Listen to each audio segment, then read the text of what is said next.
And there we go. We're We're on YouTube. And we got Matt joining us. Hello, Matt, what's going on, Matt? Oh, fellas, how are you? We got Mitch. Hey, Mitch, old guy. Are you on the air? Or you're not on the air yet. It should be. No, just came on. Okay, just came on. Got you now. There you are. Now you're live. Now let's all shut Matt, off our YouTube. Al, how you doing? Good. How you doing, Mitch? Matt, how you doing? Good, mate. Good. Yourself? Good to see you. Great. I'm doing great. Great. That's good, man. How you going, Mitch? Doing great, man. How's everything down under? Still upside down, buddy. Yeah, well, it all depends on your point of view, you know. That's it, man. That's it. No, it's going all right here. People are allowed to be out again, so it's all good. It's great to be here. Are you guys out? Wow, nice. Sorry? You back to normal now over there? No, not quite normal. There's lots of things opening up again and stuff, and we can travel 50 Ks and all that. So we can get groups of 10 and all that sort of stuff now. So starting to get back again. We've got that phase process going on where they still, I guess they have you 6 feet apart in restaurants. In that, they'll tape off one chair so you don't sit there. Yeah, yeah. There you go. Same here. Phase 1. Equally as stupid, right? Wow. Man, I went to lunch with my son today. It travels through the air. I went to the beach of all places where I normally go, and every parking spot was covered in tape. Beaches are closed. Oh, really? Yeah. Wow. Even the main beach, Santa Cruz. Yeah, it's incredible. Wow. Okay.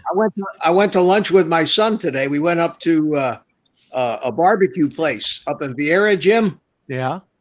We were the only customers in the whole damn restaurant. Well, Vieira, they're scared to death up there. I don't know. It was crazy. And we sat outside too, on the patio. Oh, really? Still have to wait now for a meal. Only ones there. Sure. Wow.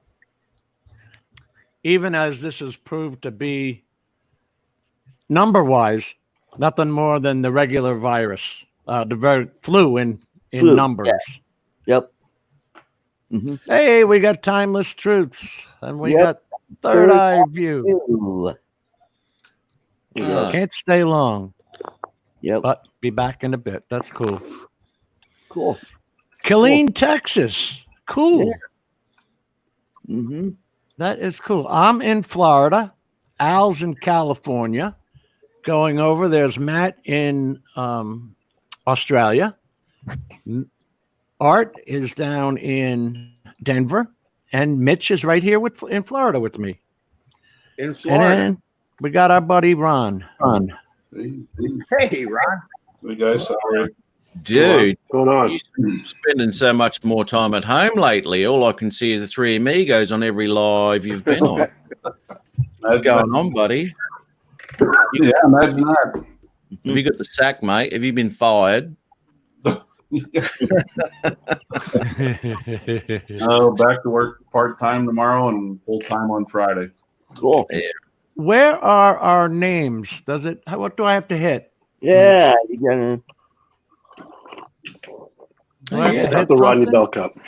That's weird, isn't it? They usually just pop straight up. Yeah, I don't see the names. Yeah. Huh. Maybe if you You take got to go into the settings for banners, Jim, and down at the bottom there's a switch. Okay, banners. Create a banner. No, go all the way down to the bottom of that page. Yeah. Isn't there a switch that says show names, or maybe it's on another page? Not banners, but one of the other pages. Let me look around on comments. maybe if you unhighlight Timeless Truth. Read the names of the pages on the right there that go down the side. It says comments, banners. Oh, there we go. That's what happened when you highlighted someone's message. Our names disappear. That's yes. weird. Yes. I've never realized that. I've never. Yeah. I never noticed that either. Wow. Yeah. God damn. Anyway, I can't see the chat, guys. So if anybody's saying hello to me, hello back. We haven't got much yet. Usually takes a half hour before people get in on these things. You know that, Mitch. Well, You sure got a lot of people on the panel. I wish I had that kind of luck, man. I got to wing it for 15, 20 minutes before Art finally shows up, or Carlo. Well, because you have something to show. I have to show these mugs. Yeah, there you go. Jody has joined us and said hello to everybody. Hello, Jody. How you doing? Hello. I'll run through it. Hi, Jim. Alvin's here. Oh, did it work? Yeah. Jim, from what I'm seeing, you're running against some staunch competition. You got some other live streams going on. Yeah. Yep. There was nobody on Ed Tuesday Lowe. nights. Who else is on tonight? And Ed at Love My Drones has got one going on too right now. Mhm. Oh, Ed went on? Yeah, he's been doing every night. He's been doing this live flying outside his house there. Yeah. I've seen that. FPV. I've seen that. Well, Yeah, I'll tell you what. Al was experimenting this week, and he really drove me insane. Should I talk about it yet, Al? Go for it. Go for it. You might as well. Get to the point. We'll reel people in, and we'll talk about HDR, and we'll talk about the Mavic 2 or Mavic Air 2 HDR. Okay. Well, yeah. Well, listen, there's big differences between HDR effect and actual HDR. So anyway, Al went through on his Final Cut Pro. Hey, Rick Albert. And he was actually able to get the Rec.2020 Color Space, which is Right. high dynamic resolution. Oh, okay. And he put the video up. He has the HDR video up now. And where it normally says 4K, it says HDR. But guess who can do it? The only people that can do it are if you own software that can do that, which is, guess what? Davinci Resolve 16 Studio, Premiere Pro, Adobe After Effects, and Final Cut Pro 10. Okay. So DaVinci free? Are you saying won't do it? No. Has to be the color grading. Yeah, I know. It's the studio is $299. I checked it out. Yeah. I might go there because I immediately contacted my representatives at Cyberlink, PowerDirector, because they have this director suite and they have their own color grading thing called PowerDirector. Yeah. And it does not do Color Rec 2020. As we all know, you can delog to Rec 709 easy. You can every manufacturer has made a LUT, including DJI. You can download the LUT from the downloads page of their drone. Let me ask you something though, Jim. Yeah. So if I was to go and do to the HDR on my Mavic 2 Pro, Bill, how are you, Bill? a blunt, yeah. If I was to go into HDR on that Mavic 2 Pro and take footage like that, like I do, yeah. Are you saying I can't process that in my DaVinci? No, it will not come out onto YouTube rendered as HDR. Right. It'll come out as Rec 709. Does he have a free version, or does he have the paid version? Free version. I'm considering buying. I am now. Studio 16, Davinci Resolve. I was mucking around with the 3D graphics last night, mate. I'll tell you, and that's the free version, man. And it's a pretty powerful little program, dude. Now, it is very powerful, but you got to remember when you're talking about Davinci Resolve, they started out as a color grading only company. Yeah. Just like if you remember the days of Macromedia, I still have in the house the box of Macromedia, Studio 8. But then Adobe bought the company. Oh, okay. And it's only the past since 2014 that Davinci has actually gotten into the editing game. Hey, Al, like when you and I were talking yesterday, I actually downloaded or rendered that video. I went down to that, what was that, ProRes 422. Yes. And then I put the 422 LT, which I think is light. It took that file from 10 gig down to, and I still tried to see if I could transfer it to LumaFusion. It's still playing the music only, but no video. But I put it up, video up on YouTube, and it works fine. I just don't know what it is. Why you can't? Maybe I need to do some research or something. But it's downloaded as an MOV file, and Apple likes MOV versus MP4. That's what I can understand. I thought you figured it out and had that all squared away since you uploaded your video. I didn't think you still. No, I finalized and finished everything in Final Cut. There you go. I want to show. But I didn't want to call you back yesterday. This is Al's video, and we can't see it. Let me see if I can make this larger. I'll increase the size of the screen. But it sits there. No, it's not increasing, actually. Yeah. In that little part there, it actually does say HDR. Can you see that there? Yep. Yeah. Interesting. And that actually color grades it to Color Space Rec.2020. Where we're all used to Rec 709 being our top footage so far. But it's just. And then when it's crazy when you're using this, because initially when I got the raw footage, it was blown out.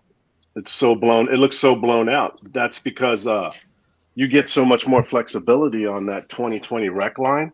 And we all don't have the processing power to really stretch it out the colors as far as we could. But for getting just filming it and editing it and putting it on the timeline and doing as much as I could without making killing it, it looks great on the 4K TV. I'm not patting myself on the back, but I mean anybody could get this resolution or better if you really took advantage of it. I think a lot of us just film in normal or what other D-Log M, and not too many people are filming. This is only the second time, this video right here, the second time I've done it. First time was out in Las Vegas, and that one was by accident. And what are you using? And I'm using Final Cut Pro, and I came across, I just Googled it, how to edit HDR footage in Final Cut Pro. And, I came up with this video, and I watched it, and I started doing research, and then I was like, okay, how do I modify my library? Okay, so I go to the library properties, I modified my timeline, and it gives you that opportunity to switch it from standard to wide gamut log. So you're able to, Jim, I don't know if I could show him. Could I show him? Yeah, I was going to. Or you could show him. I just want to put this in the stream. Okay, where Al is getting his information from. Okay. But no, that says support for Davinci Resolve. I wonder. Yeah, and I'm on it. But anyway, Al, bring it up, Al. So you saying I could record in the HDR and it'll open up and everything in Davinci, and I could do whatever I like with it, but it won't render off at that? No, it'll render in Rec 709, which is VP9 Rec Color 709. It's a color space number, 2020. Yeah, okay. Or 2100. All right, let's bring up Al's screen here. Are we on? Can you see it? Yep. Okay, so look where my cursor is to the left. You see the footage that actually comes out of the camera. When I throw it onto my timeline or import it, it's all blown out right here. I don't know if you guys could see it. Yeah. Yes. Yes.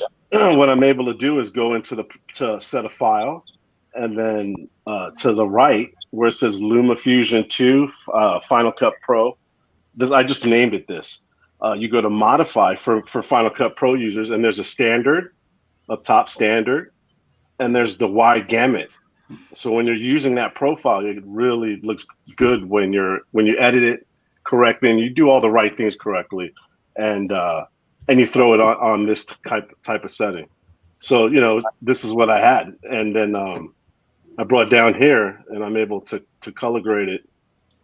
But look at the scopes, you guys. I don't know if you guys are familiar. I feel like a nerd. Can you show your color space? Yeah, there it is, right there. See, it says Rec.2020 at the top there, top of the scopes. So normally your RGB, if you did it in standard, would be like from 0 to 100, right? But look how much more you can stretch out the colors. I couldn't do it on my computer because mine's an old 2015 MacBook Pro. So I mean, we're talking about next to 10,000 nits. Yeah. No, you 10,000 down below 100, right? When you're. You remember when I was talking to you about Final Cut Pros? That's standard Rec.709. So Rec.709, your flexibility in the nits, like Jim was talking about, you only get from 0 to that 100. But when you're doing HDR and you do it on that Rec.2020 timeline, if you can see right here, Rec.2020 PQ. Right. You see it up there? Right here. And actually, I can hit the Command N and it'll pop up top. Yeah. So it's Untitled, and then you're able to change it here. I haven't even tried this one, wide gamut HDR, but HLG. But I've been doing this one right here. So in other words, guys, when you're shooting in H260 for the Mavic 2 Pro. You're shooting in H265, Hyperlock Gamma, HLG. And then, because, you have to color that thing's going to come out flat as hell. Yeah. But your screen that you're looking at through your remote control will be colored. So don't get confused, because if you're like me, I left it in that mode. And when you're doing a construction scene, the white concrete of the foundation is so overblown, it's ridiculous trying to bring that back, Al. Yeah, but you can see the details when you throw it on that Rec.2020 timeline. I mean, look at the sky where the sun's above. I mean, it's okay, because what are you getting? See the detail. Yeah, and then you get that little glare, that little flare. Right. When you go into HLG or D-Log, you're actually changing it from 8-bit to a 10-bit color space. Yes. Yes. You're getting much more detail. And I guess depending on what you're filming, you'll see more detail. That's into the sun. Wow. And I believe on this one, guys, I did not have ND filter on. No. I just went manual mode and I set the aperture and I hit the tap to fly. The actual first time I used it. I know, I've never used that. How did it work? And this is it right here. This is that shot. I just hit tap to fly. I hit the area, said go, and it went. And I added some things on the vector scope on this side. All the stuff I had, sharpening, things of that nature. But it looks great, and it looks even better on a 4K TV. Now in Davinci on the right side and Adobe on the right side. All right, I'm gonna stop sharing. You would have to hit HDR because I went and watched. Like, Al, I think you sent me a video to watch too, didn't you? I did send you a video because I thought it was pretty streamlined for all type of editors. Like you could find it if you look for it in your library property. I went and looked it up. It is not in it's not in any Cyberlink product. It is only, again, it's only in Davinci Resolve Studio 16, Final Cut Pro 10, Adobe After Effects, and Adobe Premiere Pro. If you take Premiere Pro and go into, you have to specifically hit the HDR panel. We got Brian, we got Dean, Miko Ghost, Miko Texas, we got Brian, TDR Drones, we got Pete Carroll, we got Rick Halber, of course. But hey, Matt, you know what you can do? You could still use HLG, and you can connect. The footage will still come out good on your TV. You can connect was it drone? What was it on there on the Jim that they said you could do? connect the footage or some type of connection where you get the footage raw straight from the camera. You can take the SD card out and pop Yeah. it into your TV. TVs have USB space slots.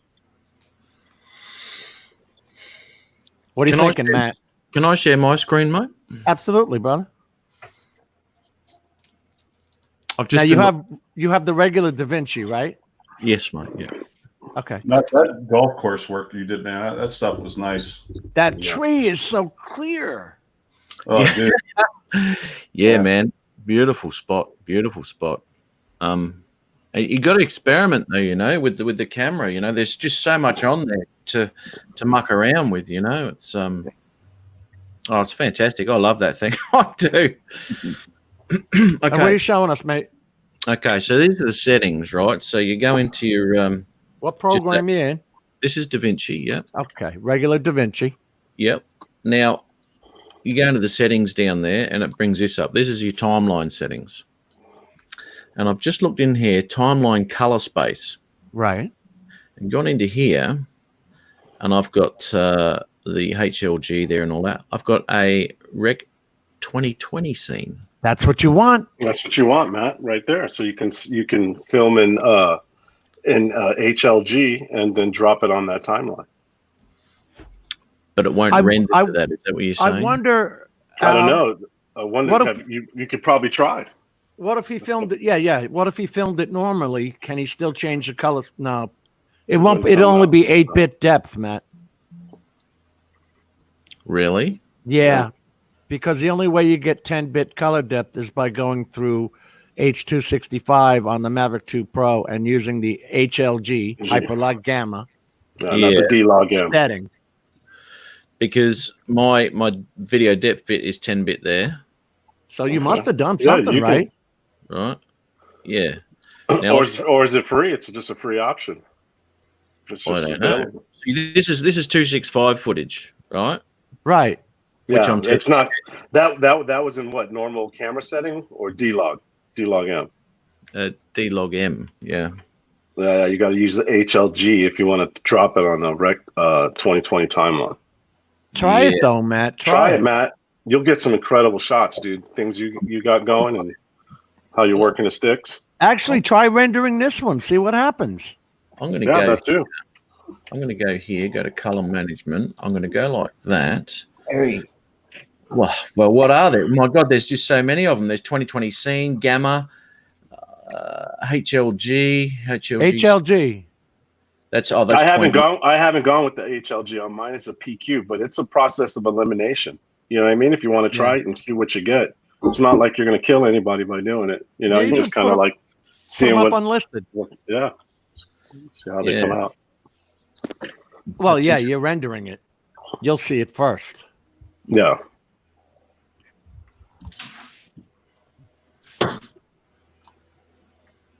Shit. Now, you shot this all in 265 to begin with, Matthew?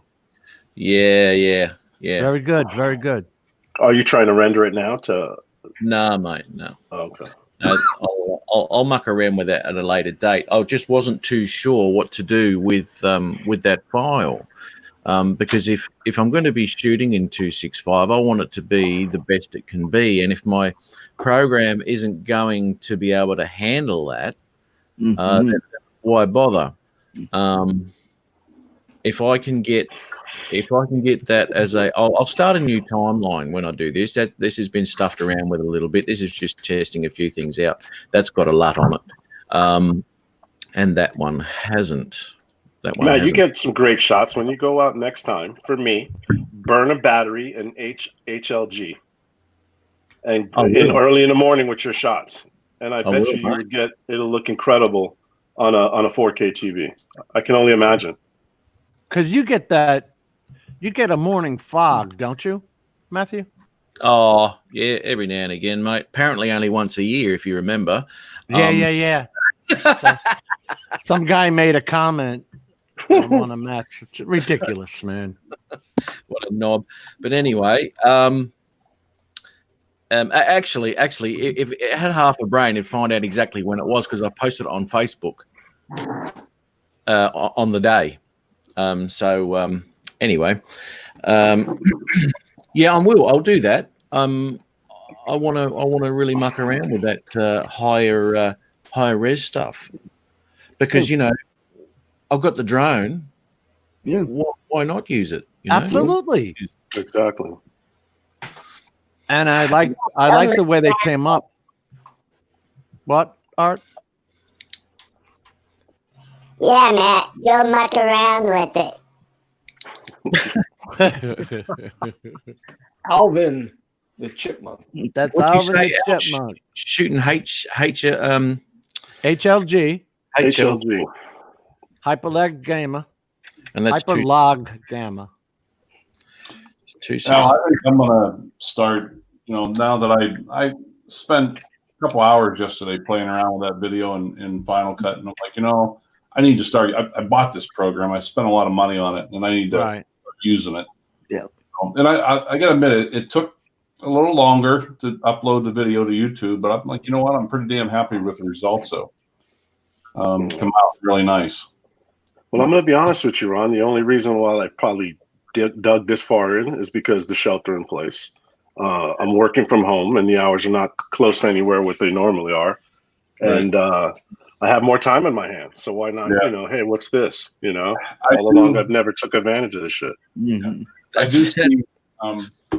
I've got a question for you on another day, but I can't figure out how to do like some like the automatic zoom in, zoom out, the animation of a still photo, like you can on LumaFusion, really easy and quick. I can't figure that out. I couldn't find that yesterday on Final program? What program? In Final Cut Pro. Final Cut Pro. He's got Final Cut Pro, same as me. I've got Matt. that. I've got that as a transition. That's what I was going to say. It'd be in your transitions. No, it's not. I want the photo to like on when I do LumaFusion, I can take a photo instead of when your next clip comes up, instead of just seeing a still photo sitting there in LumaFusion, you can like zoom in real slow or zoom out real slow, or it's a Ken Burns. It's a Ken Burns effect. Well, that's what I did with my video. My video of me and Mitch at the park.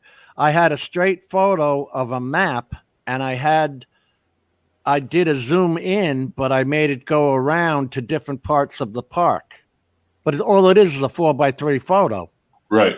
I had it zoom in and then go around to different points because I can motion track that zoom. Yeah. Right. You could just either zoom in and zoom out, or you can motion track zoom here, then come over to this spot and zoom out. Zoom in and zoom out, or you can. That's me. Sorry. You remember that photo I took of the tree and the little water hole, Jim, and you didn't know it was a photo because it was moving. That was actually the transition, Ron. It's a zoom transition, but it's not actually the end of the clip. It's actually embedded in the clip.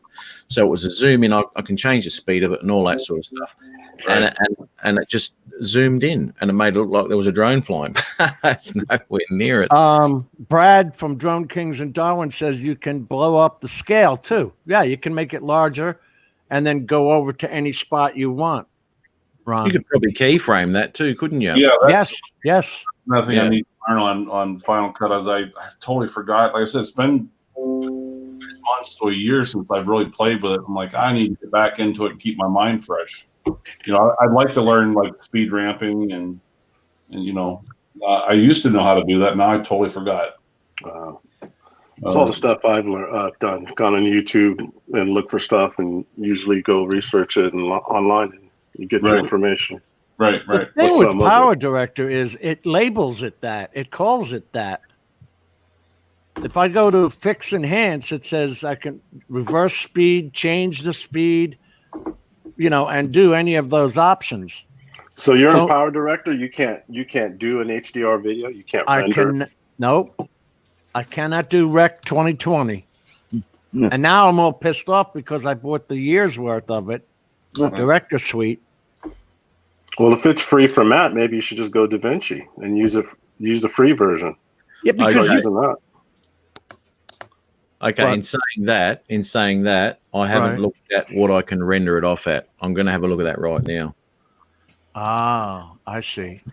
So they might not be able to render in that. You get the timeline, but you can't render. You have to pay to play. I could quite possibly be wrong, but all I did was watch a couple of YouTube videos that said you had to have Studio 16. Another thing I noticed, I was playing around, and I noticed when you set up your project and event that there's a tab in there when you set up the event that it'll ask you what is it, how do you want to render it. And remember when I called you yesterday about rendering, when you set up the event and project, that's one of the questions that asks you that you can actually set up and automatically say, hey, I want it to render when I go to render it in the 422 or whatever the case may be, whatever you want to use.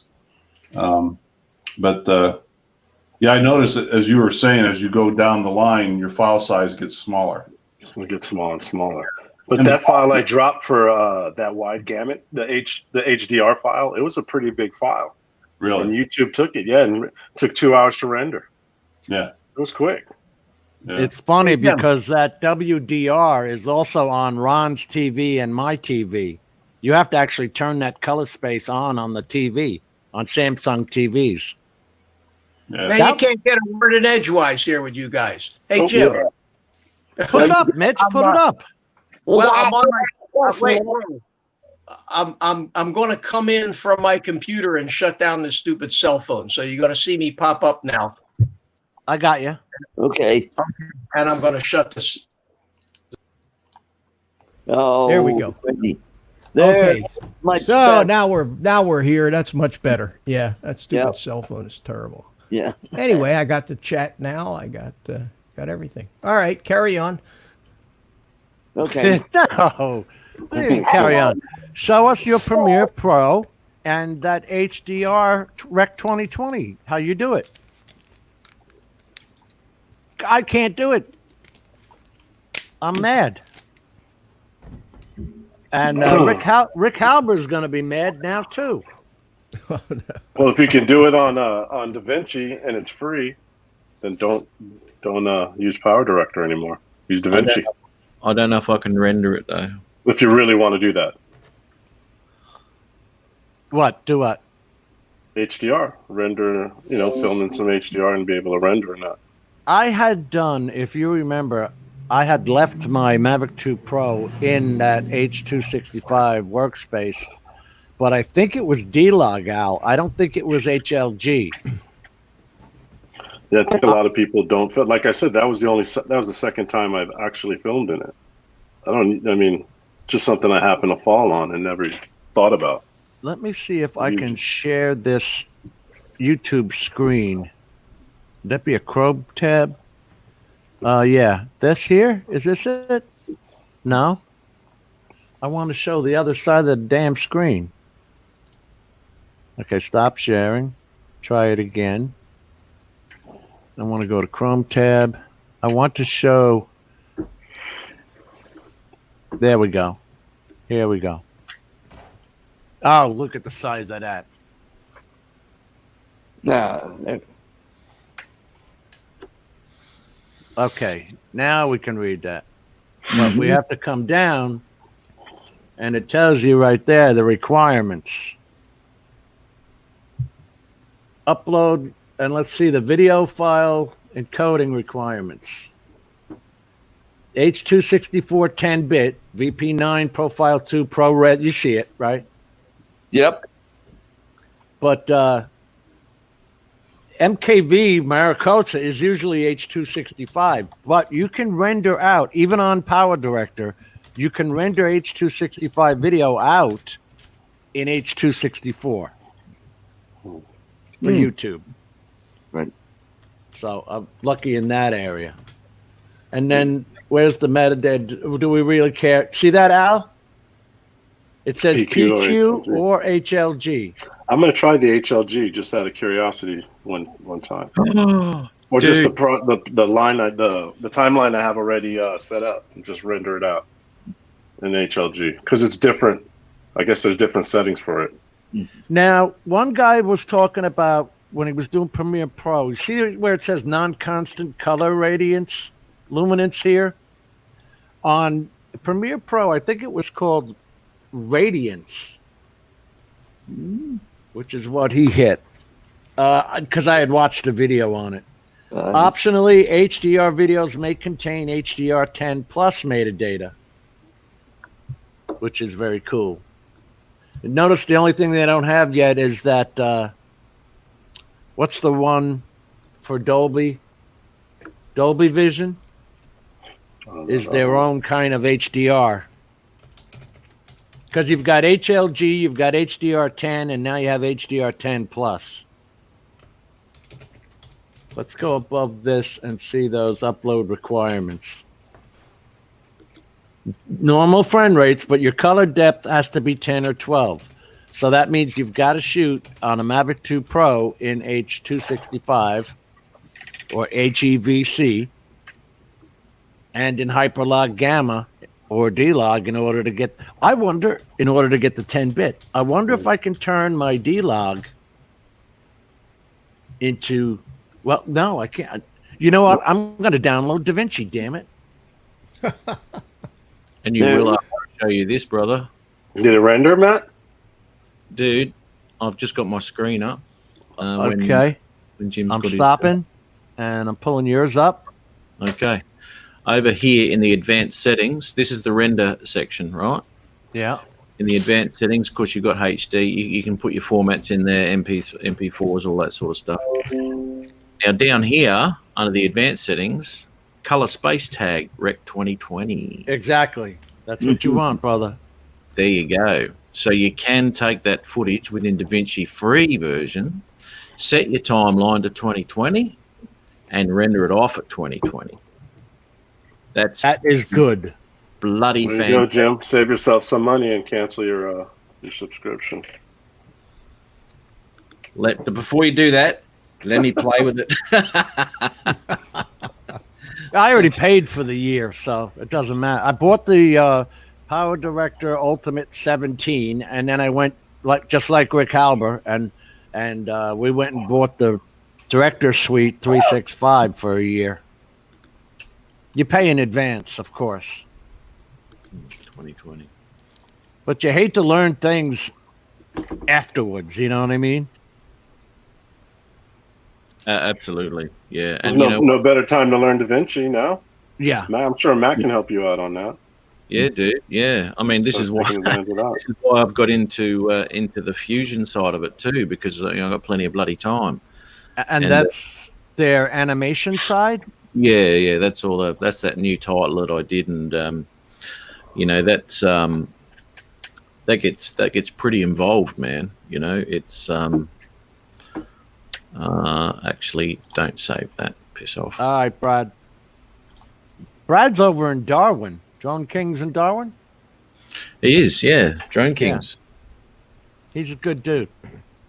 Yeah, actually, there's another channel I haven't been to for a while.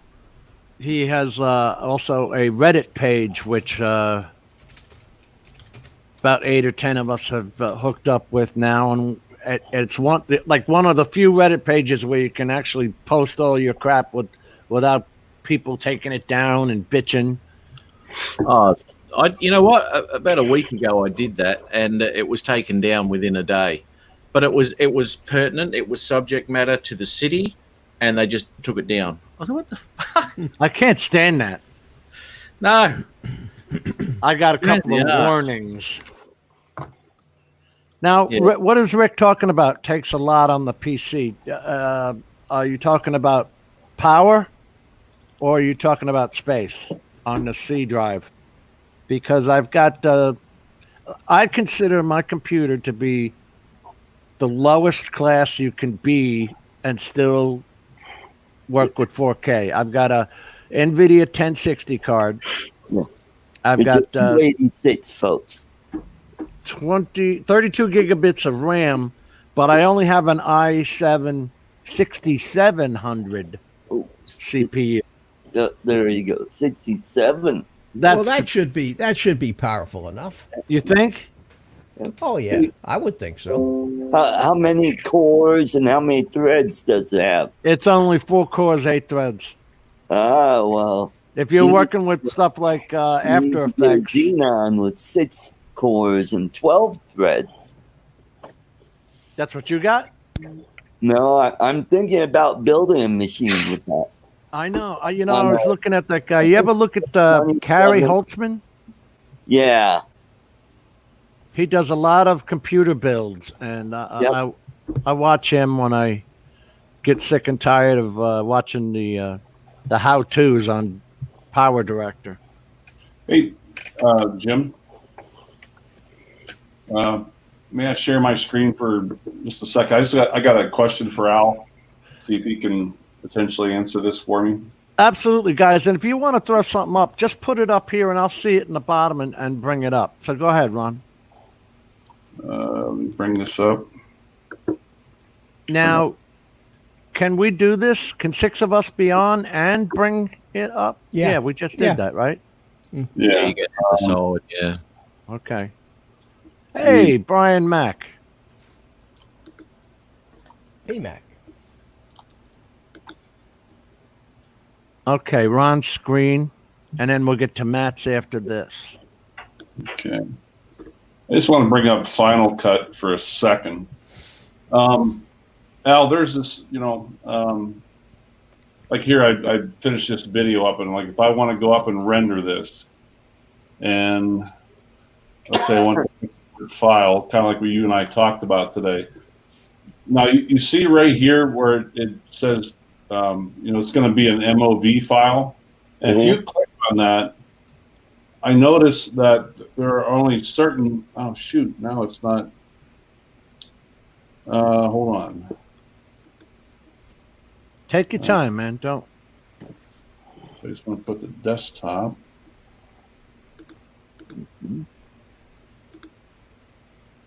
What is it you're trying to do? Hey, Bob Casey. What I'm trying to ask is, right here, Al, where it says .mov, and then there's that little icon right beside it. Is this a list of compatible devices that this video should play on once rendered? Because I noticed earlier there were some things that were, if you notice down at the bottom where Mac, where it says iPod, or it puts like a little, it doesn't play, like a little symbol with the stripe across it. Yeah, those are the devices it can't. I guess it can't play on. Okay. Yeah. Interesting. I never heard of that. But I've never had any issues with any of that stuff not playing or playing, especially on those devices. So I can't go in too much detail about that, and know fully well. One other thing. We set up a new event. I went with that ProRes. I'm going to go with the ProRes 422 LT. Right, good. As the rendering. Now, so this is going to be a brand new event, and let me just bring anything down into here. it says, I'm still looking at YouTube's requirements. It says you can do ProRes 422 or 444. So you're good. Right. Shit. For some reason, it's still just selected as Mac. When I was playing with this earlier, there were a bunch of other things that it would show that it would play on. And I just leave it, honestly, dude, I just leave it on MOV, and I make sure all the settings and info and all that stuff is good to go. And I just click the button. How can you render it as an MP4? Yeah. Yeah. I can't find where. That's my problem. You do that when you're on your drone. You set it up that way. No, rendering. Oh, the footage? My final project. Oh, your final project. Oh, okay. Yeah. Yeah. That I don't know. You can. I render MOV files as H.264. Right. Because MOV, I normally have to watch through QuickTime on my computer. All my stuff is in. Oh shit. There we go. Stop screen. All right. All right, Matthew. sort of moved on from there. This was just when we were talking about Fusion. That just this little graphic up here. I'll just grab that there, and just that little graphic up there. This is what you have to do in Fusion to actually create that. So there's a lot involved, man. A lot involved with it. And what is all that? Is that your transitions and your titles too? Yeah, and they're all my keyframings. All the text is here. The text that I put in there. I've got 2 lines of text there. And you've got render. Oh, not so much on this one because you don't need to render particles or anything like that. But you got render nodes and all sorts of stuff there for different ones that I use. You see that one I did with the sand and all that? That's got render nodes in it and all that sort of crud. But there's a lot of work, and once you get around your head, what you have to connect. Now, mine wasn't working for a long time, and I couldn't work out why. But it's because I joined one of these arrows to the wrong section of a merge node. Oh my God! It wasn't working. What the hell's a merge node? Yeah, it looks like Christian's, I don't even want to know. I don't want to know. Well, why don't you have a timeline? Well, there is a timeline.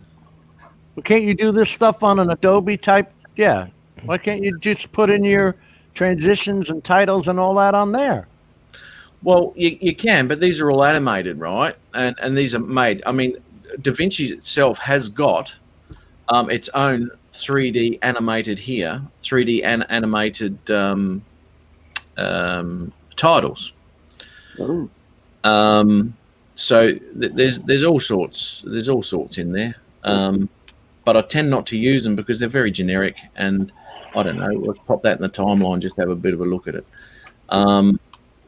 They're pretty generic and what have you, so I didn't really use them. Let's say you were going to throw a title on that piece of footage you just popped in there. How involved is that? A title? Yeah, just put a title in it. So easy.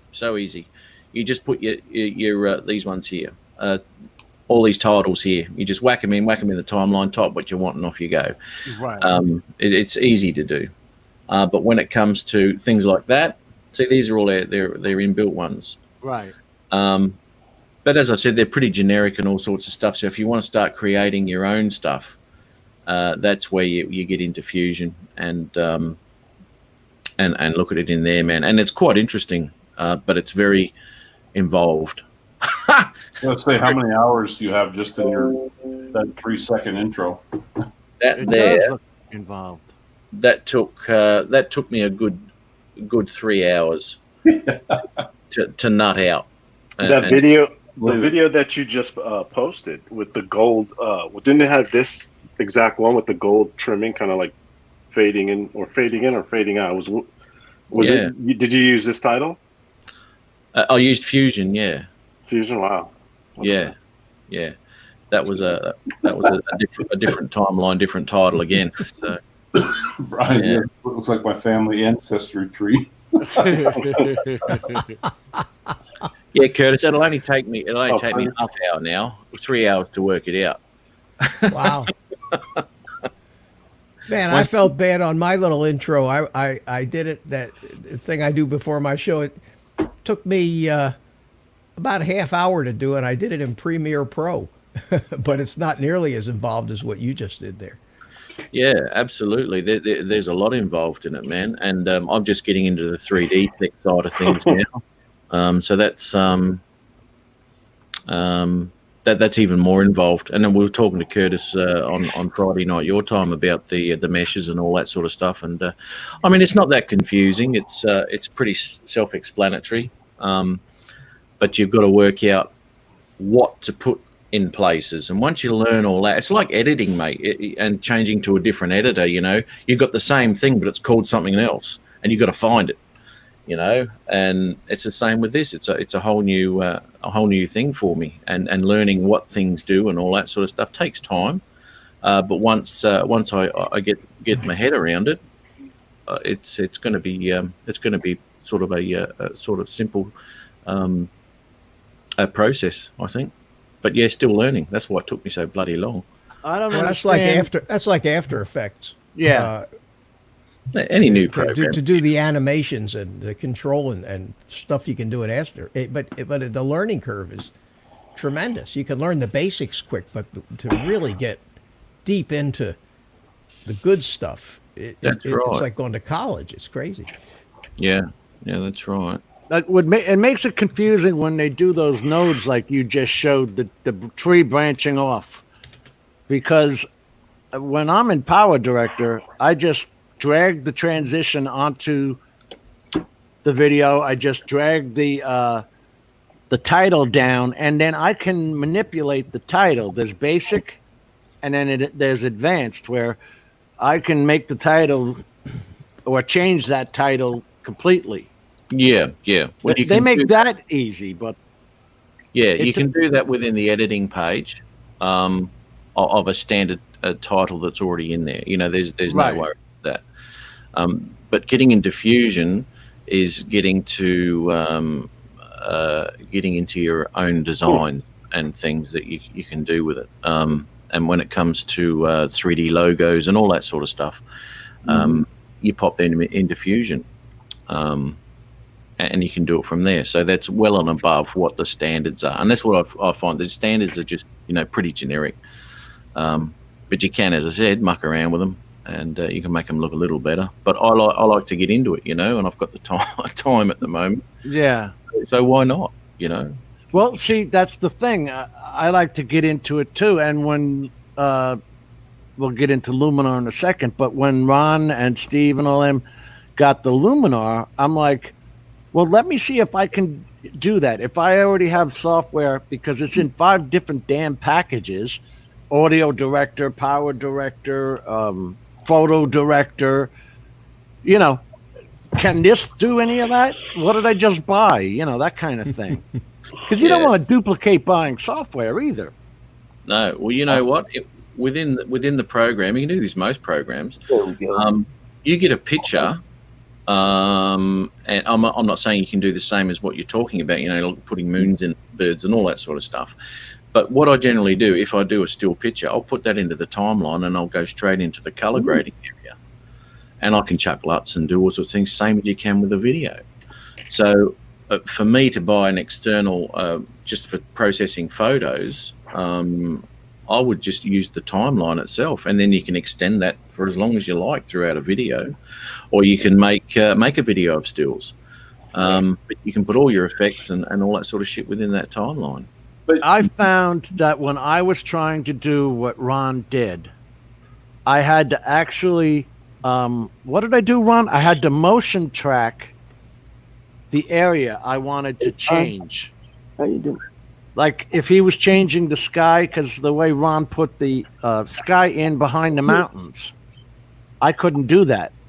I would have to motion track the skyline, which I can do through freeform, and then keep the color changing. Otherwise, it would just be a straight line. I can't do a mountain ridge like he's doing. Does that sound normal? I mean, well, it sounds normal, mate, because you're learning. It's once you, for damn sure. Yeah, and it's the same with me with this. Same with Ron when he got it too. It all comes down to trial and error, playing around with it, see what you can do, what things are called, what things can do.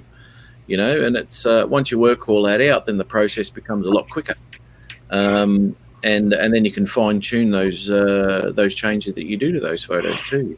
Or with the opacities and all sorts of stuff. And get a final result which looks, pretty real. Yep. Tater. Hiya, Tater. Hey, Jim. Yeah. May I share one more thing with you? Oh, well, go. Pop it on, man. Pop it on. Matt, this is the thing that I understand where you're getting from. You can bring any picture into your video editing program and color grade and do whatever, but here's the one that just really impressed me. Was that's not it. right here. I was going home from work the other day, and there's this old deserted church, and all I did was the purpose in mind of just getting a picture of the church. That's all I cared about. I stopped the truck, didn't even get out, stuck the camera out the door, snapped the picture, kept going. And then I brought it home. And if you're looking at this gloomy day, picture's kind of crooked. But then when I brought it into Luminar, look what I was able to do with it. You know? Oh, absolutely. Absolutely. Yeah, I know where you're coming from, mate. You know, the effects that you can do with that, you can't do, well, not that I'm aware of. I'll have to look into that too. But, you know, the things you can do with that are outstanding, you know. And what I was talking about with just the timeline is if you actually did take a nice photo to start with, you know, Right. then you can color grade from there. Yep. But as you said, that was all grey and everything, and you can put the nice skies in, and even that glow that was above the roof there, that was fantastic. Yeah. That's you know, that's holy. You know Hey, what I mean? Ron, put that up. Put that original picture of that church up, and then you want to do, because he had to straighten out the church and everything, Yeah. because the church is a little slanted in the original. Yeah. I shared screen again, Jim. Got it, brother. But there, yeah, I said it was all crooked. You know, I was able to straighten it out. You know, like I said, everything from the color to the sky to crooked it was. And again, that was my whole purpose. I just wanted the picture of the church. I knew when I could get home, I wanted to see just what all I could do with it. It's the Leaning Tower of Jesus. Yeah. But the funny thing is, I was able to take that sunset and actually place it into the sky, or actually kind of slide it in behind the steeple. Yeah. There, you know, and then Yeah. put the sun rays, and then some of the things it does, like it actually lit up these clouds a little more. Like it knew somehow, like, okay, you're putting the sun in there, let's light up the clouds a little more. And Remember we were talking about this before. Can you, don't stop sharing. Okay. Have a look. Here we go. Can you put a shadow in? Probably yes. It allows you to do like different, what they call, which I'm not good at, masks and layers. Yeah. And Steve Carpenter actually helped out. Was telling us about there's a tutorial that you can go into, and again, I've been watching one guy. His name's Jim Nix is his name. He does like hundreds of tutorials on Luminar 4. And that's something I need to learn to work with, is different layers and different masks. And you could probably do that. You could probably make a mask out of this and then cast a shadow of that church, like across the grass here. Because that would be sensational. You know, nothing too dark. Right. So you can still see the, you know, the grass and all that. Right. But have that as the added effect, which would make that photo then even more realistic. Right. Ron, is this a preset sky? It's one of their preset skies, or Yeah, this is it's one of their preset skies, but I enhanced it even more. Yeah, but the way it shines off the steeple is nice too. Yeah. Art wanted The me to staple play the roof. appropriate sound effect for this year. Uh-oh, here Let it me comes. see if I can find it. There it is. Put the picture back on. Put the picture back up. Yeah. But It's not there. hold on, share screen again. Okay. Share Sorry. screen. There we go. All right. There it is. Cue it up. There it is. Nice. Yeah. Hey, I wanna gotta be show good. I gotta something here. contribute something to this thing here. I Yeah, can't say there you much. go. I want to show this where I somebody does this all the time. I took the picture of the drone flying out of the air, and I made it what the hell do you call it? I made it a PNG file where I had to sit there and actually take out the entire background. Yeah. And you know Yeah, how, you need to have a transparent background. you know how long that took, Mitch? Oh, Well, yeah. it depends on what program you use. You know, if Yeah. you're using like Photoshop, they have tools that allow you to take the background out of something in seconds. Yeah. It's incredible. This one took forever because I was sitting there. You know, you come in at 400%, and then, okay, I missed this spot, but Right. it was ridiculous. But the one I wanted to show, I was only playing with this because I wanted to do what Ron had done, something that he had done. Let's see if we can get this to go there. Did you make the drone fly across? Yeah. And what I did was I darkened the background of this, but I had to motion track it. Now watch, I purposely stopped the motion tracking so it would go off. See? Right there? I can't do it. That's the original video and then the video with the motion tracking. But I can't do like Ron does and just, okay, select the scene and have it stay that way. I have to actually motion track it, which annoyed me. What drone were you flying? What, Ron? No, that was me, mate. You were flying that, was you? That one? Yeah, that's the Matrice 210. Okay. And then, but you see the timeline, let me get this out of the way. I just throw this crap on the timeline and then I can turn around and edit that to whatever I want. You know what I mean? I can change the motion of it going through the picture. And if you don't like one of these presets, you can make your own. Let's see what the hell this looks like. Just say okay. Then hit play. But of course, that's my granddaughter when she was like 2. Where'd it go? Let's come back over. Uh-huh. That looks good. I'm running a little slow. Yeah. I want to see that. There. Did you see that? There you go. Oh, yep. Wow, that was fast. I can But slow you didn't that make down.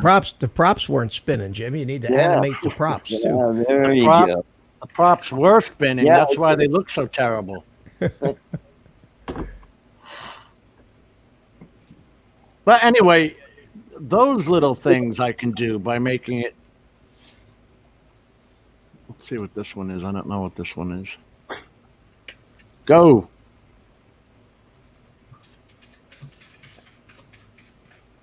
I was just playing around.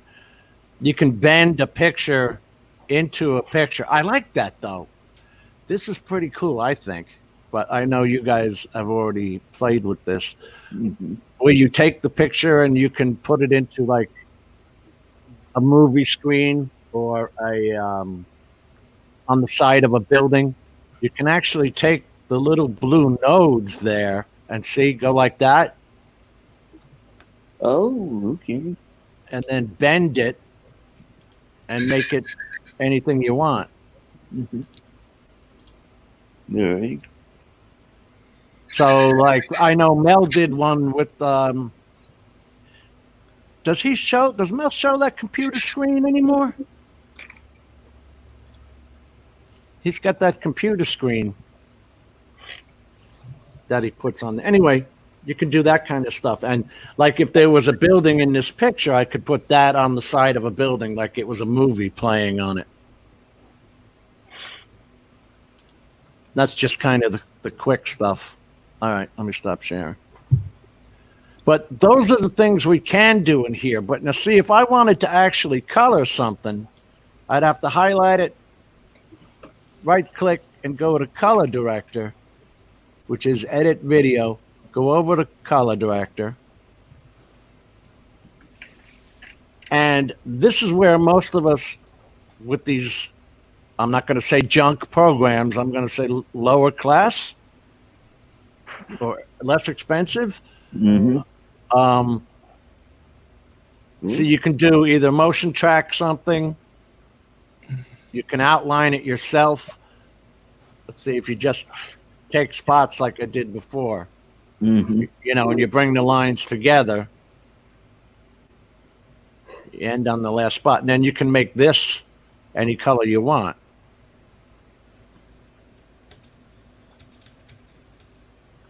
It's not going to do it because I'm on screen. But what was I talking about? The fact of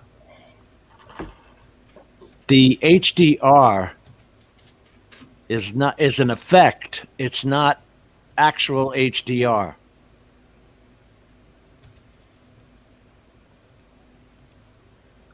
Does that make sense? Mhm. Where is that? I can change the color and temperatures of anything, but when it gets to actual HDR, it is actually an effect. Let me go back. But there's no HDR to be had inside its own program. See if you go to Fix and Enhance. In here, there, see HDR effect. And you're just taking colors and making them brighter and all that other nonsense. But it is not an HDR video. To them, you're just increasing the color from 250 to 255, that kind of thing. But Colors still look good. I mean, that's PowerDirector. What are you going to do, right? It's not Premiere Pro. Get Davinci, it's free. Isn't that annoying? You guys are And Matt making will my head teach hurt. You would actually have to go ahead and Not do the that. problem. Get Davinci. You're making my brain hurt with all these different programs. Mm-hmm. You know, if you manage in a lifetime, if you manage to really learn just one of these suites, you really done something. Yeah. You know what? If you That's get the hard thing about changing it too. Yeah, If you that's don't the wanna change problem. up. There's similarities, but then there's subtle differences that you get used to it. I've been using the Adobe stuff so long that I can't even begin to think about going to anything else. See, I used Adobe for a long time as well, years, mate, ever since like 2006. And I used Pinnacle before that, which I always loved Pinnacle. That was good. But you know, Adobe's been my go-to, man. And everything about it's really easy for me to do. You know, like some of the videos I've done, chop change, speed ramps, all that sort of shit. Yeah. Really quick. Now it's slowing me down, Davinci, because I'm still trying to learn how to do things and where things are. Capable, does exactly the same things, but I don't know what it's called or where to find it. Right. And that's where my time comes into it. Okay, on the other screen is a tutorial for Davinci. So play a bit through that, and that's what I did with the nodes as well. Had that shit. Hey Jim, I'll show you something. This is let me I can you don't have to switch my screen. I can show it to you here. No, bring it up. It gets bigger so we can actually see it. Yeah. Bring it up separately so we can actually see it. No, just make my window big. You can do that by clicking, you know, how to make me the big one on the screen. There we go. Ooh, that's a cool plane. Did you do it? Okay, that's an old picture of me. Notice the skinny legs. I still have the skinny legs. But this is in Photoshop here, okay? And up here there's a magic wand tool. You know what that is, where it picks colors. Well, there's also one called the quick selection tool. And what I can do is I can stick that right here. Oops. Hold on and then change the color of the sky? No, I can start to move this tool around and this easy I can just get rid of everything that is an airplane, see? Yeah, but I had inside details too, like the whole. Well, okay, but then I can hit minus. Well, I screwed it up. But I don't use it all that much, but the whole idea of the quick selection tool is you can, before you hit delete, you go around and see it found that whole outline right there. Right. down at the bottom, and then I can put it like where the hell's the cursor? I can go down here, see, and then I can. And Do move, you have a move- quick undo button? Yeah, Control Z. Okay. But that, and you can also hit minus and then start taking things away. But by using this tool, and I don't use it that often, but I remember that it was there. You can cut the background out of a picture pretty quick. Yeah, that's kind of what I'm talking about. Replacing Yeah, but that. you said it just took that you- sky. It did. said- it yeah. did. So if I do this here, for example, and I want to just get the sky, well, what I've done is I've got this part of the airplane too. Where the hell's my mouse? Hold on a second here. Let's see if I can. Yeah. No, some reason my cursor's not not showing up. No. Like I say, I don't use this that often, but I could see the cursor now. well, it's supposed to be showing me a little.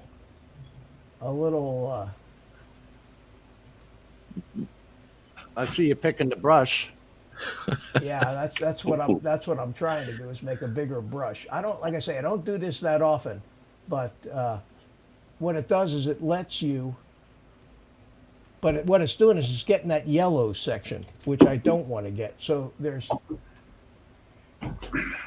probably 20 settings in this that I don't know, but this is an example of some of the stuff that Photoshop has in it that allows you to quick select the background like you tried to do with your drone. Now there's settings all over the place in here, Jim, that I if I'm going to use this tool and I haven't used it in 6 months or a year, I'll just go look at read the help thing real quick and it'll bring it all back to me. But that's the problem with these.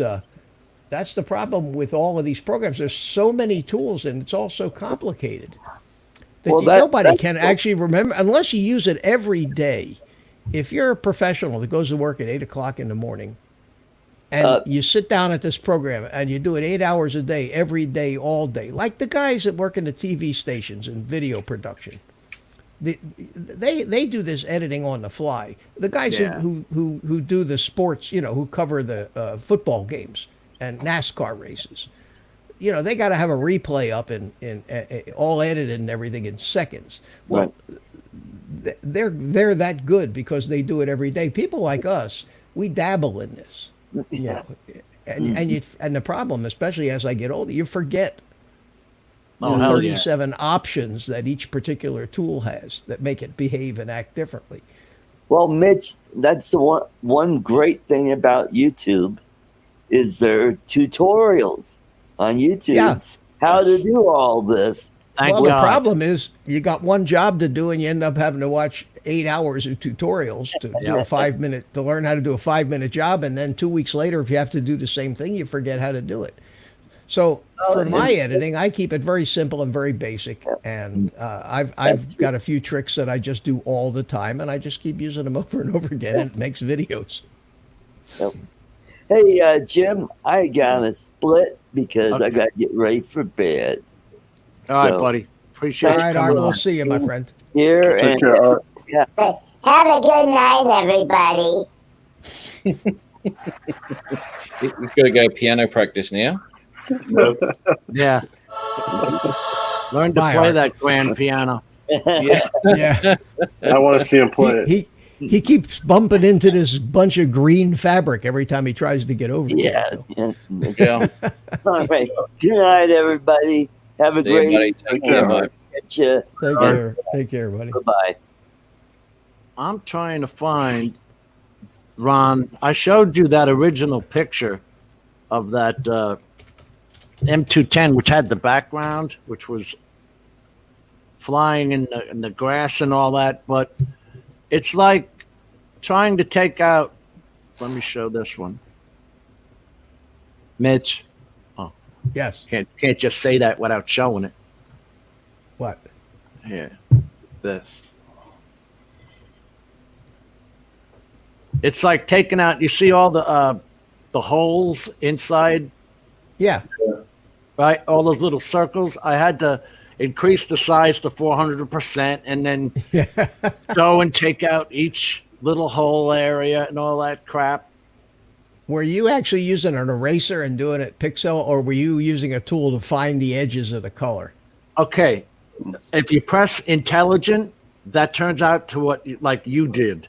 It'll, but it's not as sophisticated as yours. It'll bleed into that black part. So then you'll have to go in and do the erase, right, and bring it back in under control. Well, that's a tough one because it's got all the shadows too under it. Yeah, that makes it a little tougher. So this thing here, that drone was actually. Oh, I'm going on the wrong damn screen. This thing was actually behind grass and flying out in the compound. Yeah. Yeah. If you have a solid color like that, Jim, you can generally, maybe not black because you got a lot of black in the drone itself, but like Mitch was saying, yeah, in a matter of a minute, you can get rid of that background, Yeah, Mel was reminding me some of the keystrokes that I had forgotten, but he's correct that you use alternate keys, use bracket keys, and because almost all Adobe products have keyboard shortcuts for just about everything. I've got the little arrows up top that say go back or go forward. You can't see they have that too, but they also have keyboard shortcuts, especially things in Premiere like Control K will cut a clip, and you can hold the alternate key down and drag a clip and duplicate it. There's all kinds of little things you can do that are quick shortcuts when you're trying to edit up a timeline. And Jim, here's a photo. I think I've showed this or may have shared it with you before, where I did a superimpose. I just want to show Al something real quick. These are my actual limitations on a file. I can't change them to HDR or anything like that, like you guys can. It's not even, it's going so slow. All right, let me show you, Ron. This, I actually saw my phone, but this was just a superimpose. Whoa. Hey, Mel. Hi, Mel. No, my boss, took his grandson out and he got on the mountain line. Oh yeah, that was a good one to show. Yeah. And then there was a picture of the granddad. It's like, oh crap! I got a picture of me and a picture of my grandson, but nothing together. So he asked me. This took me literally 5 minutes to do, but I put the two of them together. Wow. It came out so great too. Yeah. It did. It came out phenomenal. Now, okay, why did it only take 5 minutes? I was on Photoshop. Oh, all right. I brought two pictures up. I brought the picture of the grandson up and the picture of granddad up. And I was able to, with a couple of, like I said, like Mitch said, if you know which tool to use. But then again, you get so many programs. And like I said, you got to be a master at one, unless you do this stuff 8 to 5 every day. But it's like, it had been a while since I've used that. I used to be able to do that in 5 minutes, but it took me 20 minutes to remember it, how to do it. Yeah. And Ron, if you use a lot of different programs, I do a lot of different stuff on a computer all day long. I do a lot of website design and development. So I'm working in website development tools, which are another whole set of things you'd have to know how to do. And you find that if it's been a month since you had to do a particular task, working on a particular website, you have to stop and refresh your memory of what it takes to do it. And I do it in a number of different, sometimes it's just raw coding in HTML. Sometimes it's using page builders like Elementor or Divi or some of those. And every one of those things is a different workflow. Yep. Jim. Yes, sir. What you got? Send me that picture that you had of the gimbal plate parts.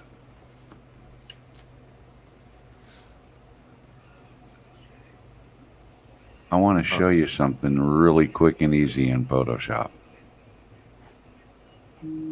if I may. Yeah, I gotta find it.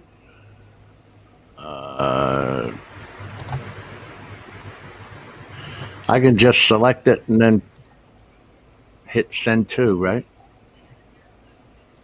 Probably have to email it to them. Yeah. I'm Probably.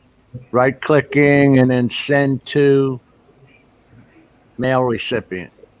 Let's see if that works. Okay, attach. There is no email program associated with that picture. So open your email and just, I know. Try Drag to that do it puppy in there. easy. Can't be See, if easy. you both had iPhones, you'd be able to airdrop it. except I don't Oh, you want it can- on some stupid phone that does nothing but make phone calls. I want it on my computer where I have editing software. Well, you can use could've Dropbox, dropped it on and that. then you can then you can share the Dropbox Yeah. and go through all that drill. Yeah. There are 500 different complicated ways to get it done, aren't there? And too many. I've automatically, I don't know how, but I've filled up OneDrive on Microsoft. I filled up Google Drive with Google Photos and my iCloud with photos, and I've never sent a picture up. Well, they automatically back up. You know, Yeah. most of those things automatically back up everything before you know it. They're full, and they're saying, for only $5,000 a year, you too can have 16 terabytes. or Yep. some god awful amount. But I don't want to pay for that stuff, so I push it right up to the limit, and then when it hits the limit, I say, okay, I don't need this out there. I don't need start wiping it off. I don't even worry about it. I've got my own terabytes that I save it on, and to hell with that cloud stuff.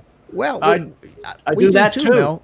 Yeah, I have that too. But there are some things that, especially things I do in the business work that I do, that I cannot lose under any circumstance. So those things I do back up to the cloud, lest my whole house burn down. Something like that.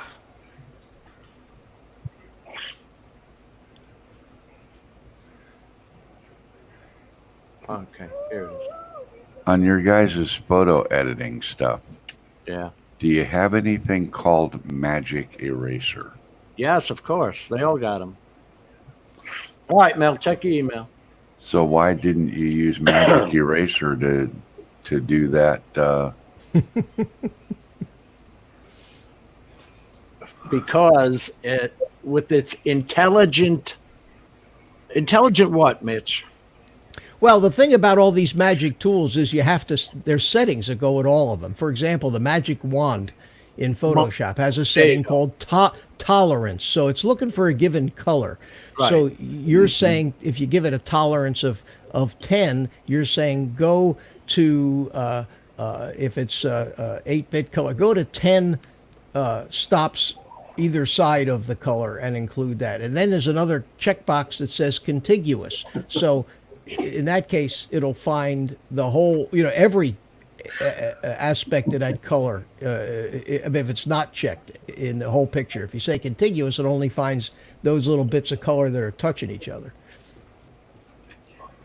That's exactly right. In this one, they just call it intelligent. So you select that, and it'll try and seek out what you're talking about. But like I said, in the tight areas where green was coming up behind this thing, you're talking about nooks and crannies of something that's flying in the air, for Christ's sakes. I thought it did a pretty damn good job, but I still had a lot of work to do. There's some tools. I used them a couple of times, and I haven't used them in a long time in Photoshop that are specifically designed, and they're intelligent to remove backgrounds, and they take a guess at based on what else is in the picture, at what the background should be. Yep, and that's true. That's an amazing tool, but again, you have to be on top of that stuff. And part of the problem, Jim, with this image, is it's such a low quality image. The edges are really fuzzy. That's a picture from snipped off of their website for that gimbal part. Oh, okay. That's the Inspire Pro X5 gimbal vibration board, part Right. 2. Yeah. Sometimes, Mel, you just got to do it. You just got to draw the line around what you want to cut out, because it's just no other way to do it. I'm trying to find the actual picture I used. I can't believe I'm having so much trouble. Well, look at how do I share this? Share your screen. Look at this, Jim, and see. Put something up there. Well, holy moly! No, just hit the share screen button down at the bottom. Well, I did that, but I'm using Firefox, so it's a little different. No, the share screen that's on StreamYard. Down where it says mute, stop cam, mic, share screen, leave studio. Don't you have that down at the bottom of your window? Boy, Firefox is now wigging out at the top border. I don't know. Is it sharing or no? No. Oh, wait. Yes. Wait. There it is. Okay. Okay, so now let me bring this up, and I'll make it full screen. Now, does that look better? Did we close the time continuum? No, we're still seeing the time continuum. Okay, well, still? Yeah. Well, what the hell? You have to actually select the tab it's on your computer in. When you hit share screen, mine says Chrome tabs, application tabs, or screen. Oh, select window or screen. Right. That's what I had to actually do. Now I'm going to get pissed if I can't find this damn picture. You know what, Mitch? Screen It's two. like There when I we go. backed Okay, all now the I got it. videos up to that E drive, that 6 terabyte one I bought. Yeah. And I put them all in one damn file. Does that do it now? Yeah, well, you're still time. Well, I see it now. Yeah. There it is. You got it there. Okay. This is not even the new. This is not Photoshop Creative Cloud 2020, which I do have. This is an old copy of Photoshop Elements. Yeah, okay. I was going to say that doesn't look like my Photoshop. No, this is an old, just to show how far back this goes. If I go to, where's About at? I don't even see it. There's supposed to be an About section here. About Photoshops? This goes back so far they didn't even have About yet.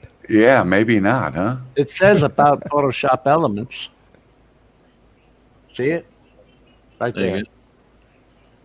15. Elements 15. Okay. What's it up to now? I don't even know for Elements because I don't use it. I mean, I keep it because it's for doing quick little easy things like making lettering and PNG files and things. This is just so fast. But on the eraser tool, you got 3 options. One of them's just called a magic eraser. Right. And all I do is just put it in the image and click it. And look at how much of all of that it took away. Yeah, now you see all the inside holes? That's what I had to do. Well, you got to do them one at a time. Yeah, and at 400% to get them actually correct. Because when it came to the blade spinning, Mitch, you know, it didn't actually see all the whole blade. Yeah, the magic eraser struggling with some of this stuff. Those inside holes. Then you got to magnify it and correct it. Yeah, that's exactly. That's a tough picture to do because it's all black and it's full of shadows and a low resolution. Yeah, the low resolution is the most difficult part. Now, you're changing the size of that eraser too, right? Nope. You can. I can change the size of the eraser point. I can, but I haven't yet. Like right now, it's at 38 pixels. I can make it smaller.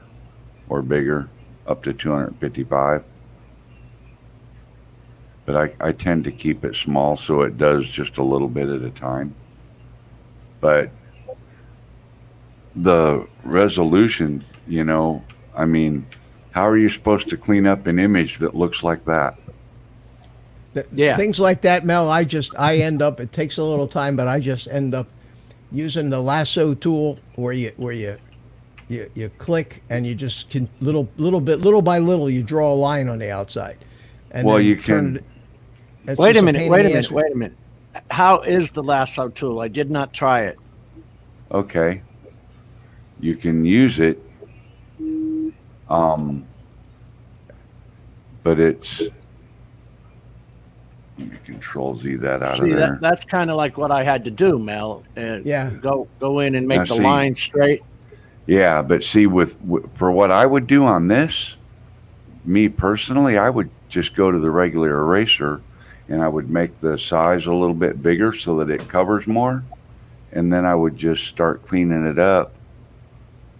I want the opacity 100%. Yeah.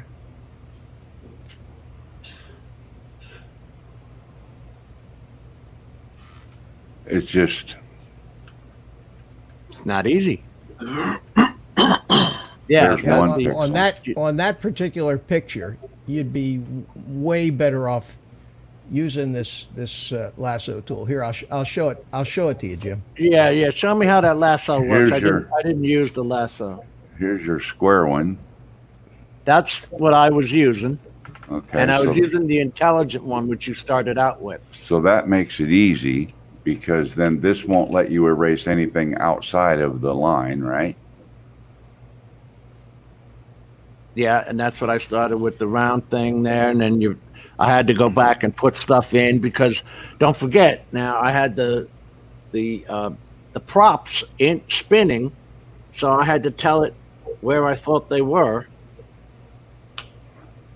Right.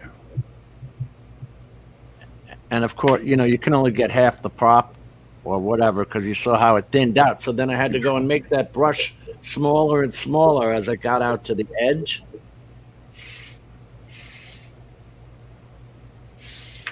Yeah, See, you're not even magnifying that picture. So why did you do all this anyway? That was where I was.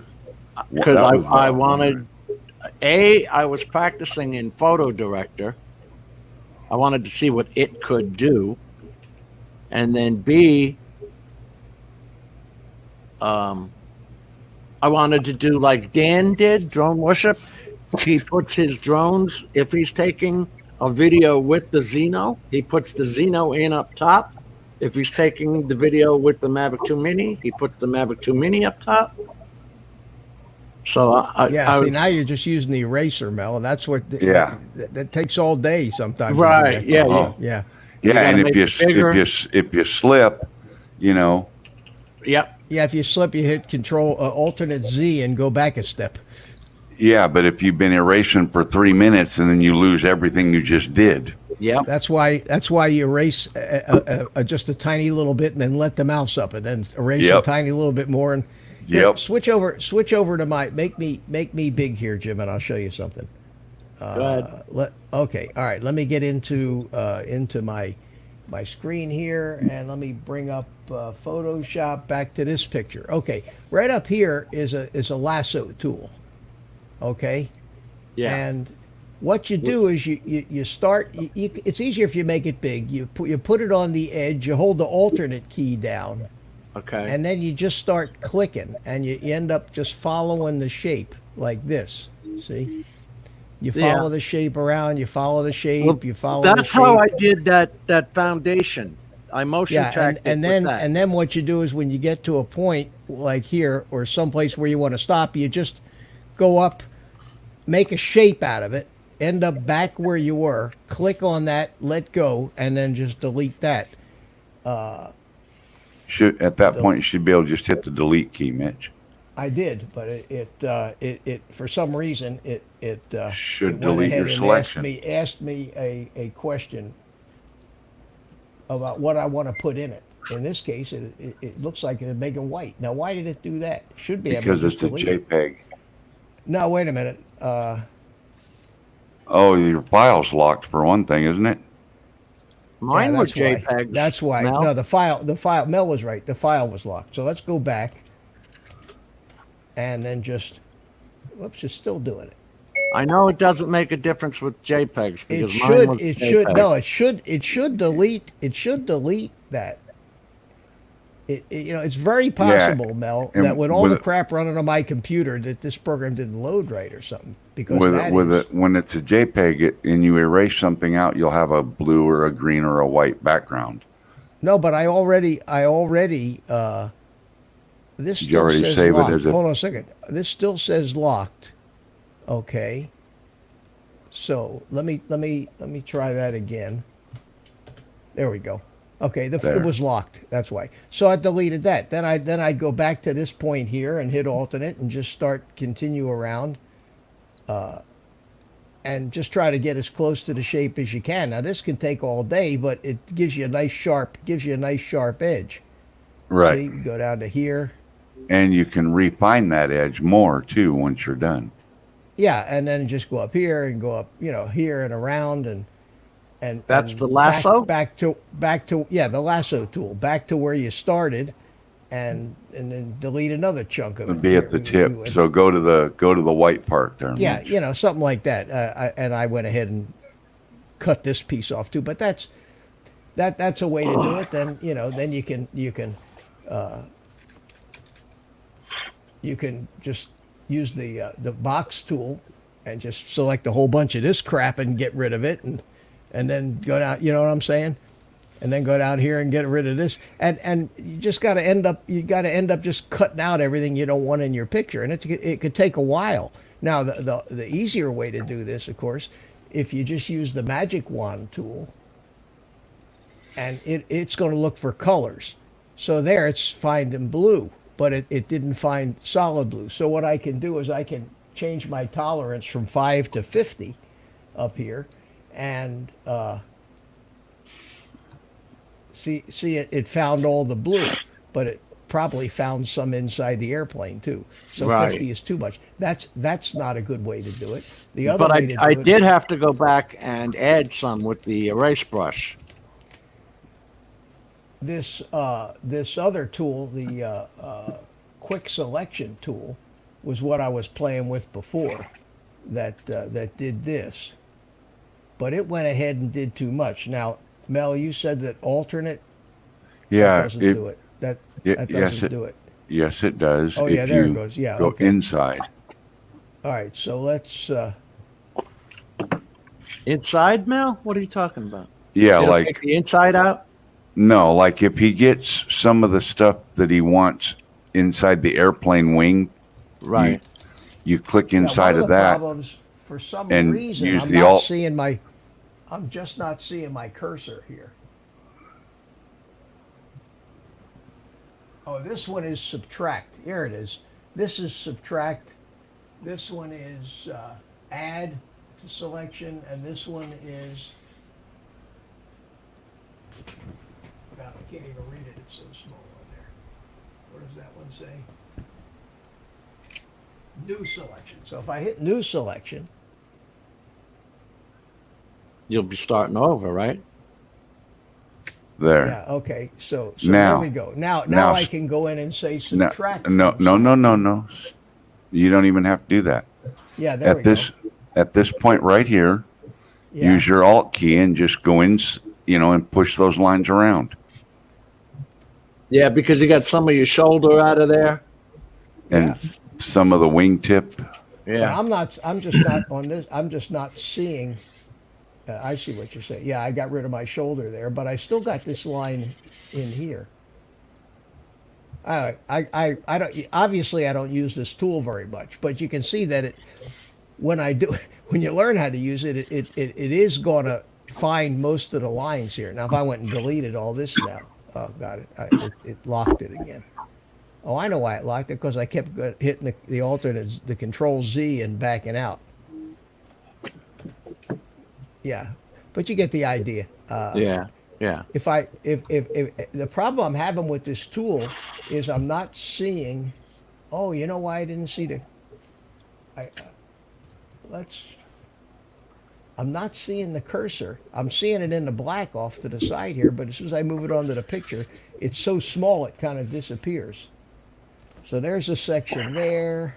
Hit your right bracket key. It'll make the brush bigger. No, it doesn't, because it's not a brush. Yeah, there it goes. Okay, all right. Yes, it will. That was the problem. That was the problem. Okay, that was the problem. Thank you, Mel. See, here we go. Now it's working. Now I can see what the hell I'm doing. See, I do a lot of this kind of stuff all the time. I hardly ever do this. No, I didn't like that. Well, it was my first time too, guys. That got my legs. So if I hit alternate, I can actually cut this out. Yeah, I see. Okay, cool. And yeah, that's what you that's add stuff back in. Yeah, you can, depending on which side you're using. If you're wanting to cut stuff out, you just press your mouse key and push the line around. If you want to add back in, like if the selection covers part of the wingtip, then you go in that part, you hit the Alt key and you push it back out to the edge of the wing, to the edge of your. Yeah, you're right. So we get that, we get this. That's got a little of me. I need to make the brush smaller, so we'll use the other side. No, just go in the green on the right, inside the selection. I want to get my pants are missing here. So if I go alternate here and select there it is. Okay, that got my pants out of the picture. Oh, you're trying to cut yourself too. Okay. Yeah. I thought you were just cutting the plane. No, see, I can pick this green here. All right, screw you guys. I found the picture. And then there's a little bit of blue over here. But that is a quicker way of doing it. Unfortunately, I've lost the airplane. I'm not going to get it back either, I don't think. No, you won't. No. But carefully you can do this, and of course while you're doing it you can blow it up to get a lot more accurate. And then you can refine the edge. Good look at those at those legs, man. That's the picture I started with. Now you see the propeller blades? Okay. That was, and then the inside above the drone camera. Oh wow, the grass and everything. Holy mackerel. So and they're all different colors of green and black. What's the resolution of that image? That is, let me right click. That is 1567 by 12. Okay. So it's a little better than a 1080 image. So what the hell was that shot with? First of all, when you do a shot like this, Jim, because you want to add the drone into your thumbnail or something like that, right? Don't have your rotors turning. First of all, I hear that. Because look at the back left rotor. Yeah, exactly. You can't even see it. Right. So, but I could cut that out using the method that Mitch just showed you. Look at the detail work though. I could do that in about 15 minutes.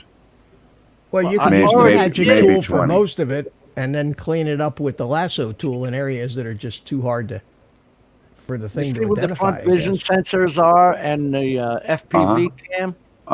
Just above them. See those little tiny slots of green behind it? Yeah. I had to blow the picture up to 400% just to get those parts right. Yeah, see, I would probably go bigger than that. I don't know. But you see around those prop blades, you can't use the intelligent. It wasn't working for the intelligent. That's because they're spinning. Yeah. You can't see them. The program has to be able to see what you're cutting before you can cut. Well, this is what we came up with. So I think I actually did better than that, because that's not the one that's up. This must have been a work in progress. But you see what I had to go through. Mm-hmm. Let's see. The camera is all jiggy wiggy there. Yeah. Geez, what folder is that? Oh, Cyberlink exports. Okay. But I don't know. I thought it did. Hey, Jim, where is Night Train at? Mike?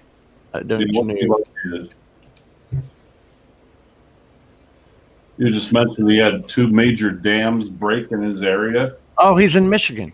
Michigan, holy crap. Yeah, he said they had 2 dams break. He said they're going to need some major flood areas. That's never a good thing when a dam goes down. Shit. What the heck's going on? I don't know. That's weird. You know, it actually helps if you stop sharing on the right screen. Yeah, that would. Al, did I kick you out, Al? No, I had about 7 different screens up. Yeah. I screwed up.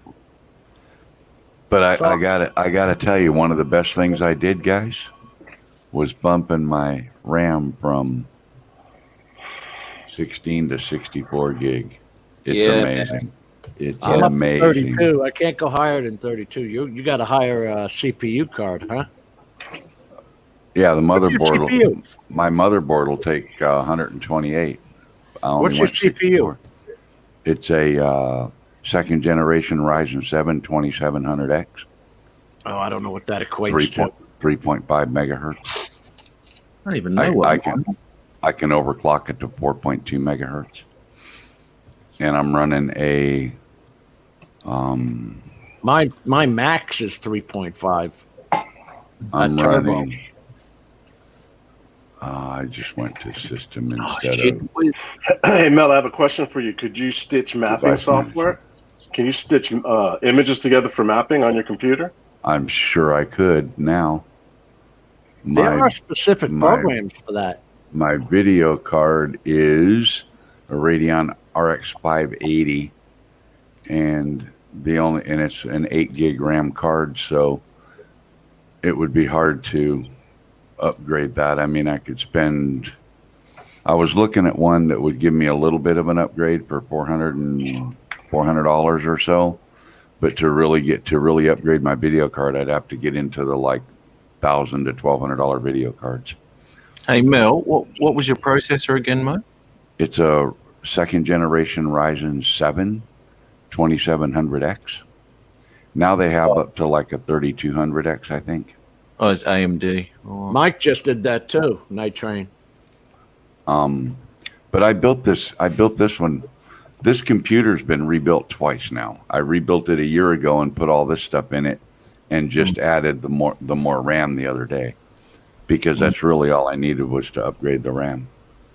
I've actually got to look at my because I got an Intel in there, i7 8700. Way above mine. Yeah. Yeah, and I want to see what the maximum. I've just got to Google it, I guess. Maximum RAM is, because I've got 16 in there at the moment. You could probably go 32. Oh, at least you could probably go 64 easily. Yeah. There's a couple of generations of that i7 as well. Do you have 4 slots available on your motherboard? I haven't even opened the side. All PC motherboards have 4 slots. Well, a lot of times what you have to do is you'll have smaller chips. You'll need to throw them away and get bigger chips to upgrade. If you got 4 slots, let's suppose, if you got 16, you probably got 4 4s in there or 2 8s. Yeah, and you're going to have to end up getting 2 16s or something like that. Mine only has two slots. Or you could get 2 more. You could get 2 more 8s, and that'd give you. Not all PCs have 4 slots. Mine only has 2. Mine has 2. Yeah. So it has 2 8s with 16. If I want to go to 32, I got to get rid of the 2 8s and put in 2 16s. Well, what kind of motherboard? I did, Mitch. I got a Corsair kit. Is that a store-bought machine? It's a Dell. Yeah, it's a Dell. Oh, well, Dell. Give me a break. Dell's not even a real computer. I don't know. Works for good me, for me, right? Works for me. Yeah. Yeah. No. I can't stand proprietary things like that, and I don't know if Dell still is, but Dell always used to be proprietary. Like you couldn't, if you had a Dell computer, you know, just some years back that your video card went out or your DVD drive went out, you had to get a Dell DVD drive. Not you couldn't anymore. just Not replace anymore. it. They're standard. They're all standard Okay. components. But you know, Okay. I But was when in you the buy it, computer when- business. Well, yeah. You Well, can so buy you mother- know, when you buy a but you can standard bu- motherboard, you get 4 slots. Well, not necessarily. You can buy standard motherboards. Asus makes a ton of them with just 2 slots. It depends on what board you buy, what the layout is. Ah, wow. Yeah, we used to use them. Jim's got 2 slots on his. Why? The Asus I don't know, me. Republic of Gaming, GL702. This is a MSI made by Asus, I think. House. MSI Tomahawk B450. I've never bought it. I'll just say this: I've never bought a motherboard without 4 slots of RAM. Yeah, on. we've had a bunch of them with only 2 slots, and because you can get memory chips that are so large. Yeah, now, 2 slots. Yeah. Yeah, you get a pair of It depends 16s, on- you're running 32 gig of RAM. Yeah. And a lot of the old smaller form factor boards where they just didn't have a lot of real estate on the boards. They tried Well, to put that's them in true, these too. Tiny Yeah. little desktop cases. Most of them only had 2 slots. Yeah, but, with the mini tower things. Yeah. Yeah. But That's it's all come a long way now. You got a question, Melbourne, from Steve Carpenter. I'm sorry. I'm not looking at the YouTube chat. I should probably pull it up I have here. a question on Rodney's coffee chat. You said the Phantom 4 he said Waybridge, or you're talking about Lightbridge. Lightbridge. Lightbridge could be firmware Steve updated to OcuSync. How can this be done? No, you can't Wow. firmware update Lightbridge to OcuSync. No. It's different hardware. Yeah, that would be a hardware update as well. And Waybridge, I'm assuming you mean Lightbridge, Steve. Yeah, he corrected himself there. Oh. Yeah. But no, that's a hardware change. And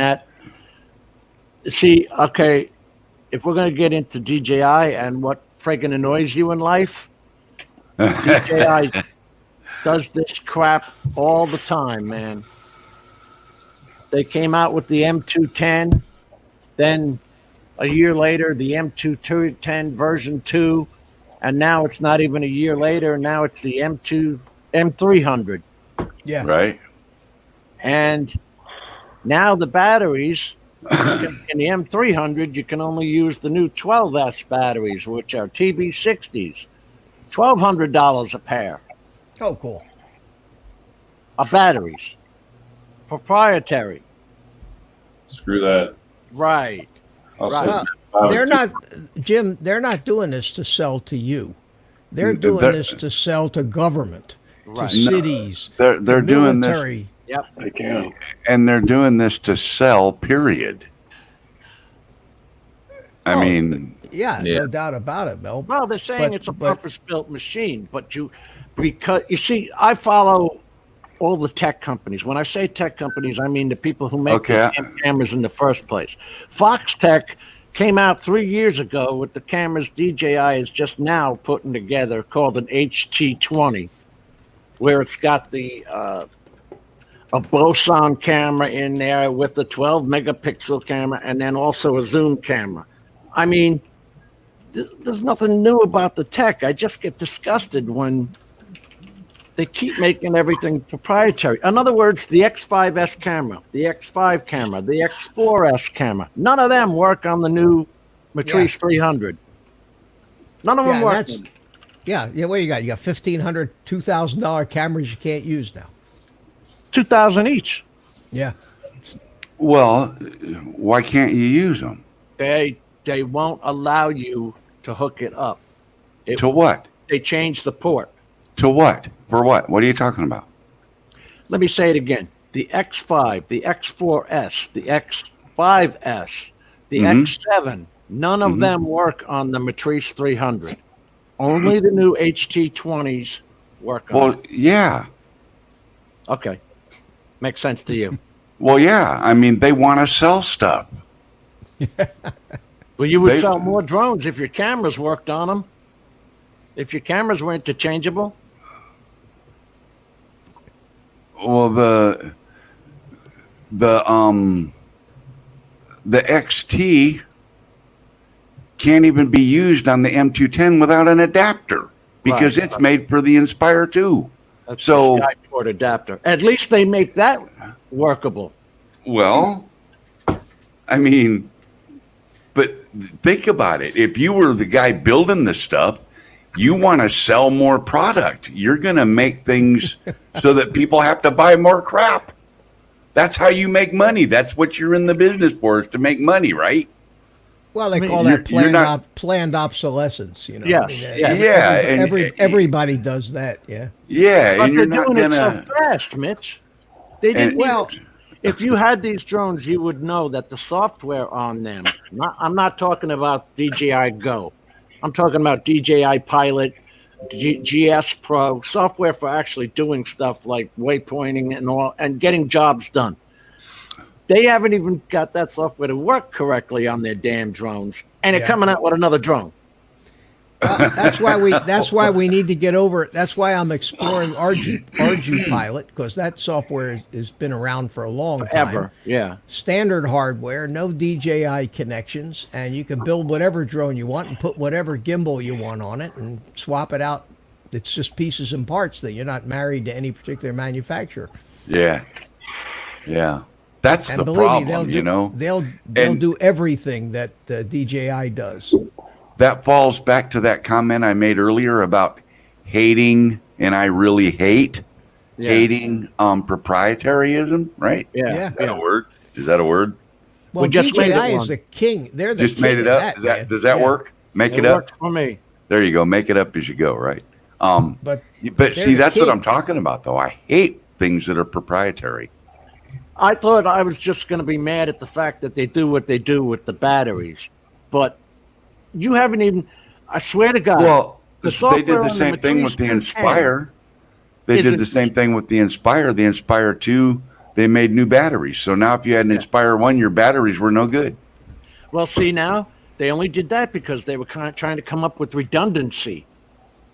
See, we got a redundant system now. If one battery goes bad, you still have another one. You can still fly. That You was can still get the drone on the ground safely. Yeah, that was a yay for us kind of thing. Because 15-minute batteries, I don't have to tell you, you had one. Yeah. Oh, yeah. Yeah. And if you flew in the cold, you're lucky you got 7 or 8 minutes out of those batteries. Especially if they had a few hours on them. I'm wondering, guys, what's going to take place with this whole lawsuit thing? They'll pay off. There'll be a settlement. And something else. It's not over, because I think You can appeal it too. well, not only that, it's going to go to appeals court. It's going to be tied up for a long time. But you got China suing China, basically, because Autel's a Chinese company. But DJI has not yet done the countersuit that I expect to see, because DJI is the one that pioneered the folding legs thing on drones. Yeah. And Autel copied that. So, everybody copies everybody. And then you know who went down the toilet? Unique. What happened to them? They came out with that orange H520, and then you never heard anything from them. They didn't even push the damn thing. What was the They're whole? all commercial stuff now. I don't think they're doing prosumer drones. That orange H520 was supposed Consumer. to be their commercial drone. Yeah. What was the whole thing between Autel and The blades. Well, not only the blades. the design of the product? Yes, the way it goes on. Yeah, attaching it all the way back to the Phantom 3, which I didn't quite understand, because the Phantom 3 had threaded hubs. Those props. Yeah, so did the threaded original on. Inspire. Remember that? The original Inspire had threaded ones too. Oh, I just had the version 2, so I had the snap lock ring thing that you had to turn. Well, here, let me see if I can get this picture up. All the latest rumor out on online are saying that they're going to not be able to sell. Was it the Mavic series? Or they're going to be pulling them off the shelves in retail markets? Only if the lawsuit stands and goes, Yeah, I figured it'd be in an appeal court right now, but I'm glad that nothing happens. But nothing happens that fast. No, exactly. Yeah. No, these things sometimes can take years and years to resolve, and then they always end up in a settlement by the time it really gets to that. This is from our group on Facebook, the posts I put up there, which kind of shows you, but it doesn't. I mean, you see the spinning props there, but they don't go into any discussion of it. Wasn't Alltel purchased a patent from a pro drone? Alltel's saying they came up with the patent. That it was and it's not design. for the folding arms; it's for the twist lock prop Right. mechanism. Is what they're talking about. Yeah, but they're also talking about with the counter rotation locks and things like that. And that's a necessity for any drone because the motors counter rotate. Right. So, and the wording, if you guys, I don't like to always push other people's videos, but if you go watch Ash Droning On's video, he breaks it down pretty well and explains it. And he actually shows excerpts and highlights wording from the patent and the lawsuit. And it's really kind of a frivolous lawsuit. It really is.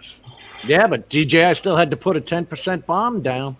Well, yeah. That pissed them off. Just because it's frivolous doesn't mean. I mean, you could sue somebody frivolously, and they still have to deal with the nonsense of you suing them. Yeah, and time goes by and all that crap. Yeah. Yeah. So, hey Jim. Yeah, buddy. I got to pop out and make a phone call. I'll me too. mute my screen and that. If somebody else needs to come in, just delete me out. All right, because I want you to talk about that Luminar group. Okay. All right. All right. And I'm going to go ahead and jump out Jim. and give up Getting the late. spot and just start listening for a little while. Okay, buddy. Besides, it's time to go out some smoke. No, it's 2 hour There you mark. go. Well, I'm that's out a here. real Jim, reason. thank Yeah, you, everybody. Take care. Take care. Good to see everybody. Thank you, Jim. Thanks, no, Jim. Thank you. How do I Thanks, get out? Al. Yeah. So, Jim, do you think we're going to get some? I think tomorrow we might actually have some flyable weather. It's been, Jim? Windy. what we have rain yesterday on and off by me. I don't know if you had it. Yeah. Well, I get the same thing you get. It's raining on and off and windy Listen, as hell. it will rain in my backyard and be sunshine in the front yard around Well, here. that's just Florida, but Yeah. tomorrow we're supposed to have like 7-8 mile an hour winds up to mid afternoon. So I'm thinking I'm going to run out to the park. I think I need to get out and fly a little bit. This is crazy.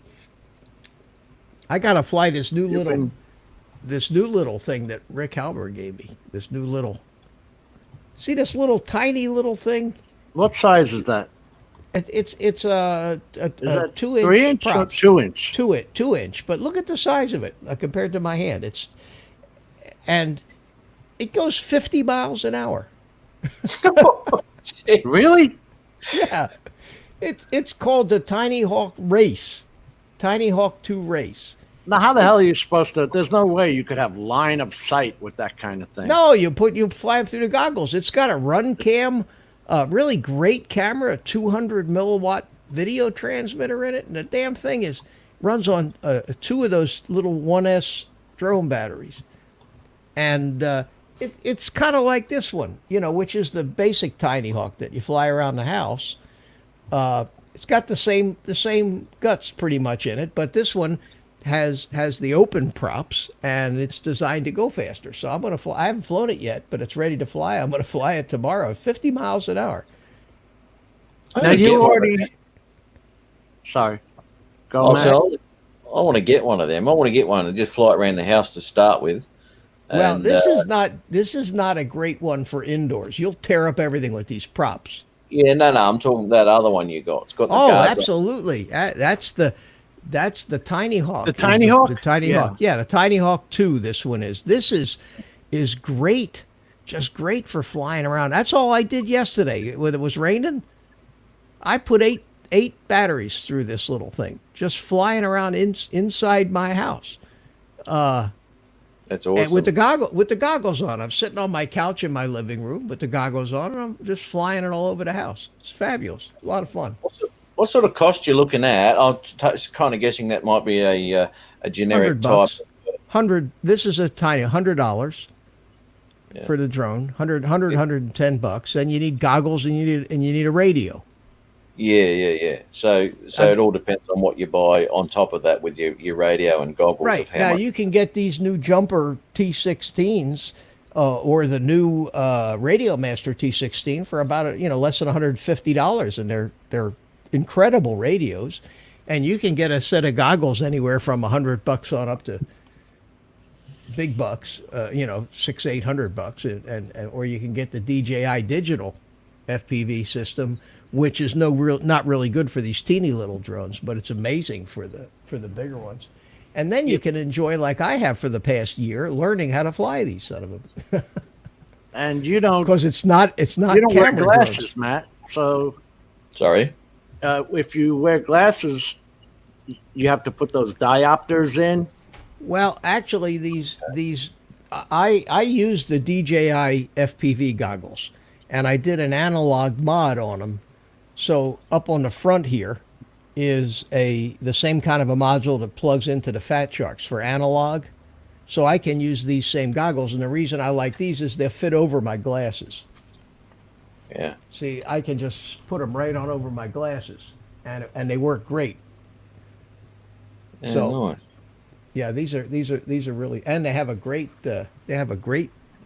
great DVR on them. Hang on a second. Unless you guys want to keep start getting more work. I know that was my problem, that I wanted to get that open pair that Carlos had from back. Yeah, I have a pair of those, the Vipers, right? FXT Vipers. Yeah, that big box goggles. They work great. They work. They are big. Yeah. Yeah, they're big. The DJI goggles are big, but not as big as I always joke that it looked like you had a refrigerator on your head. It looks like a stupid box on your head. I can't believe it. But they work. They work great. Here, let's see here. Where is it? Here it is. This is. Hold on a second here. And I'll let me go back to the beginning and show you this. Okay, this is me flying around in the house with that little tiny hawk through the goggles. Make it big, Jim, if you want.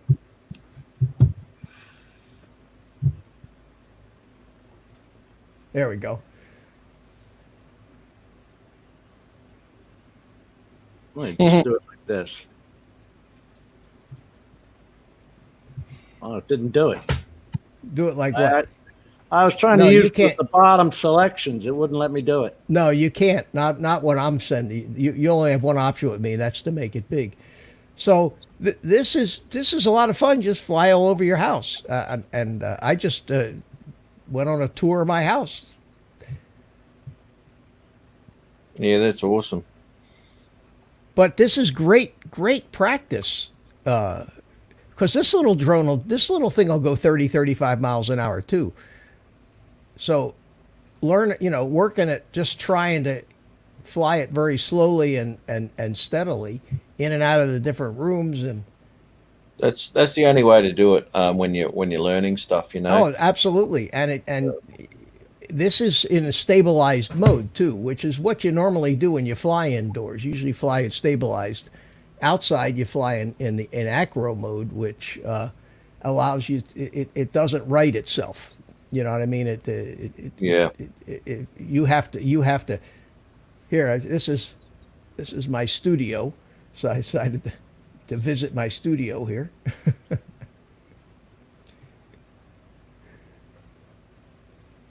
So I'm sitting on the couch in the living room,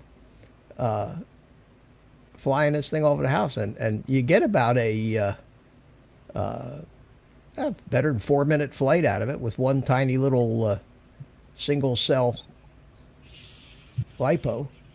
Yeah, no, that's all right. That's all right. And I think when I get out into the hallway there, I actually rip it a little faster down the hallway.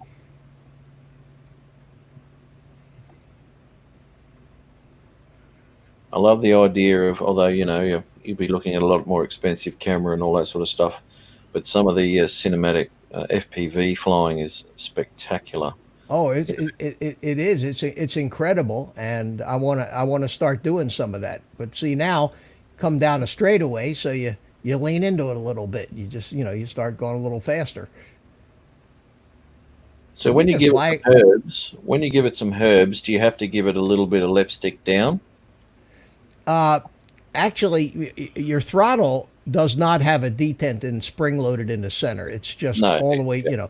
So yeah, what you're doing is you're pitching the nose forward a little bit to go faster. So you give it right stick forward. Yeah. So do you have to give it any left stick down at all when you're doing that? Left stick is throttle and yaw. Yeah. So you give it a little, you put the nose down and you give it a little more throttle on the left. Yeah, right. Yeah. Yeah. See, now like this. See where you decide you want to. So you hold the right stick forward because you're in angle mode. When you're in angle mode, if you let go of the stick, it'll level off. So you have to hold the stick forward, just like in a Mavic. When you want to go forward, you have to keep the stick pushed forward. Yeah, when you're flying in acro mode, you pitch the quad forward, let go of the stick, but the quad remains pitched forward. Yeah. Yeah, I'll show you I'll show you one here that this is the same quad, okay? Only this is Hey, Steve. Matt, how Hi, are you? Steve, how you doing, buddy? Mitch, how are you? How are you? Good. All right, Matt, this is the same quad. You notice over in the left-hand side it says stab right above me. Okay, I took off in stabilize mode, but when I got up, I put it in it's going to say air mode. That's what it says when you're in acro. So you'll see me switch it here. I know I switched it here somewhere. There it goes, air mode. Now I'm flying it without any stabilization. So it's a whole different deal. You can roll it, loop it, you can do all kinds of things. You can go, you know. What sort of video transmission range do you get with? That's an AM by the looks of it. Yeah, that's an analog, a couple 100 yards, nothing like digital. Yeah. And this has got a 200 milliwatt. The bigger quads that I have could, you know, go up to maybe 800 milliwatts, and you can get pretty decent range, but nothing like digital. The digital stuff that you can go like with the Mavics. They use a similar kind of digital transmission. Yeah, right. Yeah. And you can get much better range with it. But this is just a blast flying. And this is that same little quad that I was flying around in the house. You can take that same little thing. Now this is on a 1S battery. That other one that I showed you with the race one. That's a tiny ass battery, yeah, 1S. Yeah, 1S 450 milliamp batteries. How many minutes do you get? 3 minutes out of it? 4 or 5 minutes, depending on how hard you're flying. But they get up and go pretty good. Hey, I want to shoot this up real quick. Let me do that. Do whatever you want. No, I'm going to come back to you. I just want to shoot this up. I'll just let it go in the background there. Anybody wants to watch it. It's much better to look at than me, that's for sure. If guys had questions about the Autel sensors, we talked about them back in February. Look up your quad Bayer filters. And that's what Autel is using to get their 48 megapixels and their 6K and 8K crap. The IMX 383 and the Sony IMX 586 sensors. I knew that was going to be a big controversy. all of that. Did we talk about that on here, Steve? On our Tuesday night talks? A while back, we brought it up. You know, that was one of your first shows. Yeah. Okay. Because I thought it was a scam. Because I'm like, the X5 cameras already do 5.2 or 5.5K. So I'm like, how are they using a smaller sensor and getting? Well, we found out they cut the sensor size in half.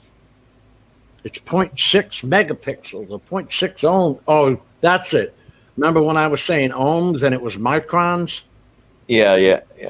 And a normal micron for these cameras is 1.6.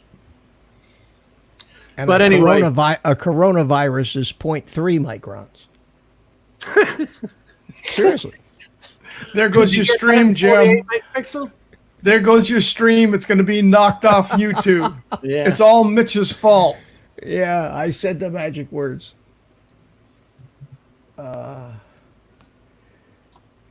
Just say CV.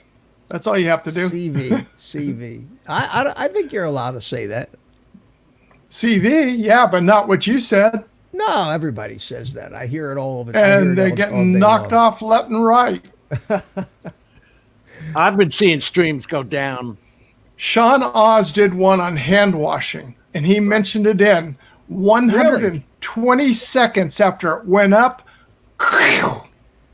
Hard to believe. Insane. And that's Now- a guy that isn't technically like the healthcare professional because of doing what he does. He has to be in a sterile environment, you know, for him to do his tattooing. And so he was just showing it because he had black lights off telling you, well, this is if you do this, this is how much stuff is left on your hands. And he went through it step by step. And he did a really good job. Matt, this one you're looking at now is a feed, the DJI digital FPV system. This is what I'm recording in the goggles. So what you see here is what I actually see in the goggles. It's better than this, Matt. This is through YouTube. Yeah, but I mean, look at the difference between that and the analog picture. Yeah, there's no no lines or anything. Yeah, And that's It's the actually a actual damn goggle. good- It's a damn good picture. Yeah, Yeah. that's the goggle feed. So when you get into but this is a 5-inch quad I'm flying here, much bigger quad. And when you climb into those DJI goggles, it's like sitting down in an IMAX theater, man. You actually feel like you're up in the damn thing flying around. It's no comparison. that's awesome. What, now, Rick says 165. Is that the price or the millimeters or what is that? 165 what? I don't know. I don't Rick know. Halber said 165 on that. Oh, he was talking about a radio earlier. Oh, the T16, the jumper. Yeah, the T16 T16. is the new one, yeah. right?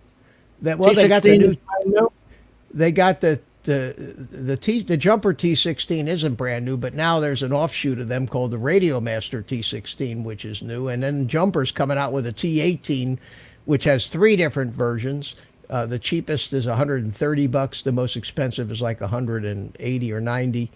Yeah, Rick is saying 165 was the price. Yeah, Yeah. well, yeah, and they're tremendous radios for that kind of money. Considering if you go to the big time RC radios like Futaba or Spectrum, their top of the line radios can be $1,500 more dollars, and these things have all the same features: big color display. They're really terrific. Jim, wouldn't it have been nice? Wouldn't it have actually been really nice if Mitch had actually shown up that day? Could have shown you that. Imagine that. Imagine that. A day of flying together in the park would have been just wonderful. Do we need to go over this again? I've seen the do we video, need mate. to- You weren't there. Do, You do were I not. need to? Do I need to show you this video right here again? You weren't Do I floating. need to in the show you this pond. one? Do I need to show you me sitting in the park at He 12 wasn't o'clock dead. at 12 o'clock noon, flying my drone, all there by myself, waiting for Wasn't Jim, dead, who floating hadn't in shown the up yet. pond, Not in You've- the you've parking already- lot. No, and you've already shown us how good you are at Photoshop, so I don't trust any Photoshop. Yeah. But there it is, and that was me at noon, there for my meeting with Jim at the park, 11 a.m. You mean? That's when you were there. No, 11 a.m. No, it was 12 noon, and you want to know something? Interestingly enough, Jim, once a month Google sends me what's called here's your timeline for last month, and it shows you everywhere you went. So I said, damn, and I went and looked at May 4th. Where was I at noon? And damn if I wasn't, my car wasn't parked right there in that park. You were right in Key there. West. You were in At Key noon. West. I saw you at the bar. Right there. You were right sitting in in the that bar with park. a cigar at Key West. I saw you Right. sitting there. Right there. Right there. Me, the dumpster, and my chair and everything. Uh-huh. Flying there waiting for Jim to show up. Yeah. It was a pretty day too. But it was starting to, and there was a lot of love. I was getting swarmed with these stupid love bugs. They're back in big. I'll say this is the picture I was talking about, where this was a regular 4x3 picture, and I wound up zooming in and then going from one side of the picture to another. But this is just a standard 4x3 picture. I like when you, Mitch not here. I like the way when you search around. He's not here. He's not over there. I know. I love that video. It's like, where's especially, Waldo? especially he's not floating. Yeah. That's not Mitch. It's not Mitch. Yeah, that was great. That was great. It's a good thing that I have this evidence that I was there. And then Now, you Mitch, admitted to me. Mitch, on What? this part, I motion tracked the camera so you could actually see the camera. Because see how dark it is here? Yeah. But I got some of that motion tracking wrong, and it brought some of the sky in too. Oh, I don't know if I can show you that now. Can I show it back again? Right here, right there. See that? Yeah. Oh, I was yeah. actually just trying to motion track the camera so you could actually see the camera. That's the tough to do. Yeah. yeah. All I was highlighting was the camera. Because this is from a GoPro, and that color profile on a GoPro is so dark, so contrasty. I want to get to That the was part. that was a funny video, Jim. I really enjoyed that. I'm glad you appreciate it. It took a long time to come up with I know. some of those. I thought it was great. It was a good laugh, that's for sure. Oh, I just thought it was great. And I'm going out there tomorrow, Jim. Yeah. If you'd like to come out, I am, but it's going to be earlier, not noon. The best flying time out there is usually like between 8 and 11 o'clock. You know, it You're really in bed. ticked me off when they have that. They have a huge dog walking park in the back of this thing. I mean, huge. And this guy goes inside the fenced in baseball yard and walks his dog in there as he walks around. Hey, did you see that, Mitch? That cricket court they have there? Yeah. Yeah. I think it's huge. The whole park is huge, and there's nobody ever there. Never. It's crazy. Never there. Here we go. I'm just looking at Amazon of that tiny hawk, and it comes with a Rick was just talking about. $313 Australian for the controller, the tiny hawk. Oh, and the, yeah, that's the one that comes with the that's the complete kit. But that's kind of not that. That's okay to start with, but that's not the goggles or controller you're going to want to become an FPV pilot. No, that's right. Yeah, this is the I don't know. Let's just say it's the toy version. Yeah, but you can get a good controller. You can get a Tyrannus QXM for $100, but it for 130 or 150, you get one of the newer radios that have the big color screen and all the multi-protocol modules and Hall effect gimbal sticks. And I mean, that's what I'd be tremendous. after. Something that I could Tremendous. use with something else, you know. Yeah. There's nothing worse than having 20 controllers and going, hang on, which one's for this one? Something generic that would be used for a lot of things. That's what I'm after. Yeah, well, that Jumper T18 would be the one that I would buy now. It's just coming out. It's not available yet, but it will be within a month. Mitch Can not Mitch found swim? Thank goodness for that. Can Mitch swim? Now I about fell out the chair when he was showing that. Yeah, that's funny. Yeah. Yeah, but I have a question for you, Jim. Did you have an inflatable life ring that could drop from the drone from the Inspire down to him in case it was him? You know what? I have the Sky's Mirror drop system, but I did not have a float. Nope. Oh, I was ill prepared. It was a thought, Mitch. Yeah, well, that's funny. Oh, so Rick's saying that $165 price is complete for the Tiny Hawk goggles. Oh, and that's control? yeah. That's. But I think that's not the. I think that's not the Tiny Hawk. I think that's the brushed motor, like the one that Art Carlson got. He says the IMAX Tiny Hawk. Is that the same thing? Emax. IMAX. Okay. Yeah. Hold on. Let me look on Amazon here and see. I'm guessing my buddy Rick did. Why would he quote? Well, there's a cheaper version of it, which is not the Tiny Hawk drone, but here it is. I got that. I'm there. showing. Got it. Okay, the one that Emax Tiny Hawk indoor. Hold on, something. This one says this must be the cheaper one. Check that screenshot out, Jim.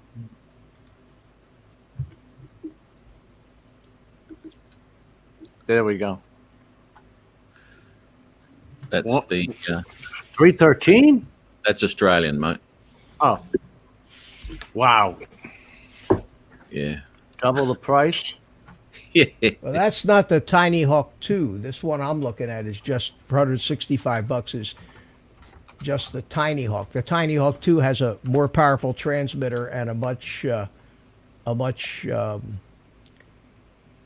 right. camera in it. Is this it, Mitch?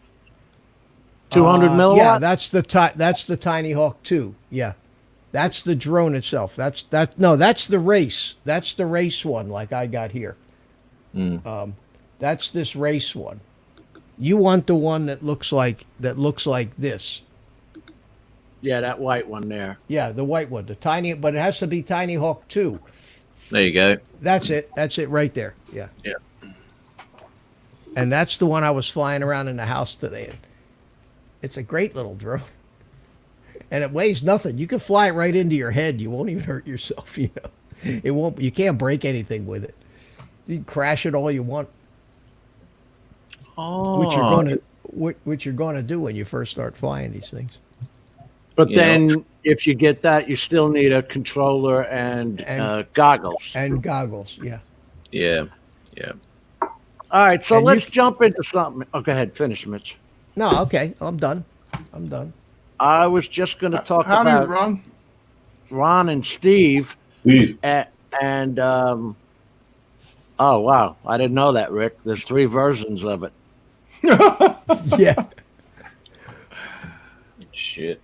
Kind of like a C5A, the B, the C, the D, the E, Well, the F. you have you have there's all kinds. You have the original Tiny Hawk. Then you have one called the Tiny Hawk S, which comes in black, and then they have the Tiny Hawk Freestyle, which is a whole nother one, and then they have the Tiny Hawk 2, and then the Tiny Hawk 2 Race. So it's been a very popular line for them, and they're still selling all of them. You know, they really haven't discontinued any of them. Wow. So this is this one is the Tiny Hawk 2, and you can tell it's the 2 because it's got the camera with the little fin on top that tilts up and down, and you can see that this one has the same exact camera on it. See? Yeah. Okay. Yeah. In fact, it's the same, except that this one is an all plastic frame, and this one actually has a carbon fiber frame. It's a lot. Yeah. It's quite a bit heavier and quite a bit more rigid, and it's got these really awesome looking nasty looking little propellers on it that evidently move a lot of air, because they say the top speed of this is over 50 miles an hour, which is Unbelievable. Really really moving for a tiny little thing like this. All right, Ron, why don't you and Steve tell us about this Luminar 4? You guys are getting together and helping each other with that? Give me 2 seconds. I'm gonna actually nick off now. Okay, bro. Was it 12:30? Yeah. Yeah, we're gonna end this. Yeah. No, good on you. I'll keep it going and I'll get ready. Yeah, thanks for having me. Awesome. Got some good stuff today. I got some awesome info about that Davinci and stuff, man. I'm going to give that a crack. Definitely. And the HDR and all that sort of shit. So see what the difference is anyway. Yeah, good luck. I hear that learning curve in DaVinci is pretty tough. It is. But again, you know, that's just another little tweak. I saw a lot. There's a lot of videos on it though to learn. There is, you know, and don't worry, I've looked at a lot of tutorials, man, and to be quite honest, you know, if I looked at the time that I've actually spent on YouTube looking at tutorials and all that, I'll be thinking, oh my God, what a waste of life. Yes. You could be out flying. Yeah. Wow, incredible, man. incredible. It is. It's bullshit. Can But I anyway, interrupt for a second? 1 second? Rick is asking me something in the chat here about. Is that the same one I have? And he says he's thinking about buying something real quick. And I don't know which one you're talking about, Rick. So I can't tell you if that Rick said he got that one first. Yeah, I thought you had the Tiny Hawk 2. That's what I thought. Or maybe it's. I thought Rick. I thought you already had the Tiny Hawk 2 and the controller and the goggles, and that's the one you've been practicing with. But I may have that wrong. And anyway, we can talk. We can talk some more about it on Thursday. Thanks, bro. Matt, no worries, man. Catch you later. Take care, I Matt. mean to interrupt you. We'll talk about it Thursday night, Rick, when it's my show instead of Jim's show. Yeah, he says Sorry, he got Jim. that one first. The one that you were just showing. I thought that's what I thought he had already had that. Yeah. I did too, to be honest with you. Yeah. Okay, so what do you guys got going on with your Luminar group? Who's in it? Is Al in it? I think Al, Steve, me, Rodney, Rick, and possibly Paul, but we're not sure. I'm not sure if Paul has it or not. Paul Drumbaum. But basically, guys, we're trying to get together as a group and do a helping each other out. Exactly. Yeah.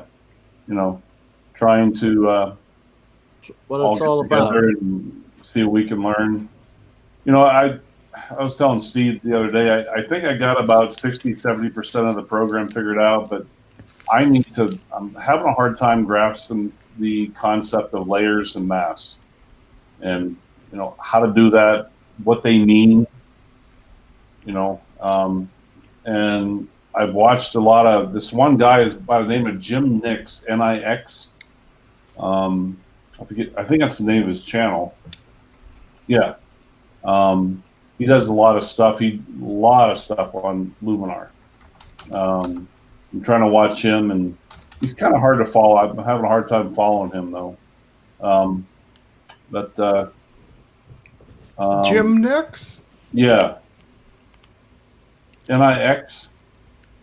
So is Luminar a photo editing software? Yeah. Just photos? Just photos. Just photos. Yeah. But it's damn good. Like the church photo that Ron did, he straightened out the church, had the background all changed, and then had the sun coming down. And not only did the sun come down, it glanced off the top of the steeple and then also on the lower roof. So like a light ray. It looked really good.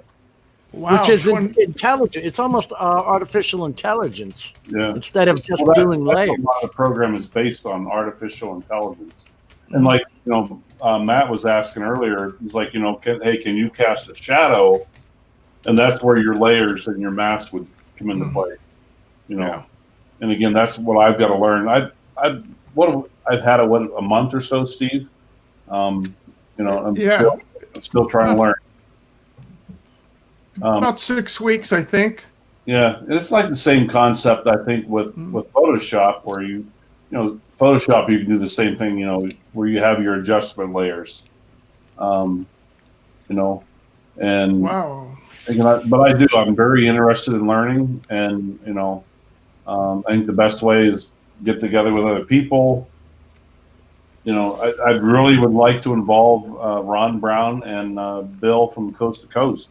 Sounds like those two have had it for a while, have played with it for a while. You know, so the more we can get into the group, the better. And again, it's just one subject. It's, you know, Luminar 4, you know, photo editing. Something else to learn. Something else to learn. Right. But like you were saying, Mitch, you know, there's so many programs out there and so many tools with each one, and it's like, can you keep up with all of them? You know, that's the thing I didn't get with Matt's program on that Davinci. It looks so different from the regular editing programs where you just do that stuff on the editing line, like bringing in your titles, blah blah blah. Well, when he was doing that, he was doing that intro where he brings up it's almost like a flame that comes across and says Northeast, you know, Drone Productions. That whole thing he does there, I mean, when you looked at the layout, it looks like a electrician's schematic. Yeah. Laid out and connected, and like, oh my God. And then he said he had one of those lines connected to the wrong thing and it wasn't working. Right. The whole thing wasn't working. How the hell would you find that out? Like, I'd be lost. You know what I'm saying? And he said, you know, just to do that was 3 to 4 hours. He put in that's crazy. Just that 2-3 second intro. And After Effects doesn't use that kind of schematic looking. It uses timelines that you're more familiar with to do the animations. The stuff that Curtis Dart uses does a lot of schematic stuff. Does it? Yeah, and then he also uses Cinema 4D and Blender. You know, Blender itself you could spend a day trying to learn. Yeah. And then the 3D modeling stuff. If you like Autodesk Fusion 360, you ever want to see something complicated? Yes. Holy mackerel! That was their Maya program that they had years ago. Maya 3D, MAYA. You remember that? No, I don't. I never did much, but now that I got a 3D printer, I do a little bit of 3D stuff, and I took one run at this Autodesk and said, whoa, if I was going to design a space shuttle, I might use something like this. But to design a little square piece of plastic with a hole in it or something, I'm just going to do something very simple. You just use the Google, what is it called? Google. Tinkercad. There's SketchUp. SketchUp. Or Tinkercad. Yeah, Tinkercad is real easy. That's Autodesk also. And it's not real precise, but for the kind of stuff that I need to make, I can usually do it in that. You know what? Mel was showing me that even Windows has I think it's called Windows 3D. Even on your Windows program, you can do it. Really? Yeah. Yeah. But I got this Autodesk. It's free for what they call hobbyists. Because it's fabulously expensive program, and I mean it's stuff that the pros use. $4,500. It's crazy, isn't it? Yeah. Wow. But to learn it, you may as well forget everything else you know, and just take and empty your head of every other program in the world, and then learn that, because there's so much to it. Autodesk is a very, very intense program. In fact, I was going to redo the drawings on a project that I'm doing, and I was going to go ahead and do it. It had been so many years. It had been 2003 since I last worked with it. And I just said, I'm hiring somebody that knows what to do and just do it. And that's not just AutoCAD, which is the 2D CAD program. No, I'm talking about AutoCAD is 3D. You can get the 3D version or a 2D version. 3D version. Most of the old AutoCAD experience I've had was basically with blueprints when I was a builder. Well, way that back was just 2D, but there's everything now in Autodesk. You buy it, that's 3D. 3D, yeah, and you can create, if you know how to do it, finished rendered models that are hard to tell from the real. Well, that's thing. that's what BIM is in architecture. And what it is you take everybody's drawings, your electrical, your plumbing, your mechanical, heating, air conditioning, you bring them all in together into one file in BIM. It's like you enter in the front door of the building. It will show you every piece of conduit, pipe, device, everything, all three-dimensional going through the whole entire building. And that's what they turn over now to all the maintenance departments, so they know where everything is. Yeah. You know what's funny about that, Steve, is back when I went to college, I went for construction technology and architectural drafting. I did all that by hand. Oh, I know. So did I. It was called a drafting table. Yep. Oh, yeah. And if you were high tech, you had an arm, a mechanical arm. Yep. That one on the slide rule. Yeah, I've seen them. Rulers. That's a good old days. Yeah. Oh, yeah. All that stuff. All right, guys. It's 2 hours and 40 minutes. I think we had a good discussion, right? Yeah. Yeah, we talked about a lot of different things. Yeah, I was listening the whole time. Very good show tonight, Jim. Good, Jim. Thank you, buddy. I always enjoy your deal, Jim. Yep. Even though I don't contribute a lot in the cinematic video stuff, since I don't do too much of that these days. Well, that's the beautiful part of it. It's different aspects. You do more of the FPV, so we can go over there on Thursdays, Sundays. Everybody has their specialty, so to speak. Yeah. And I just started this so that we could get together and ask each other questions and learn something. That's all. No, for free. It's been a great thing because, I actually learned a ton of stuff from the guys here. Al, I'll use Al as an example. I called Al on the phone the other day. I was having trouble with Final Cut, and he talked me through a couple of different things. And, Steve has got me Luminar, I just learned stuff from, and that's the whole idea. That is, I talked to you too, and I told you where to go. Yeah. No, I watch from all these guys, Sorry there, Robert Glazer. I just made you a mod there.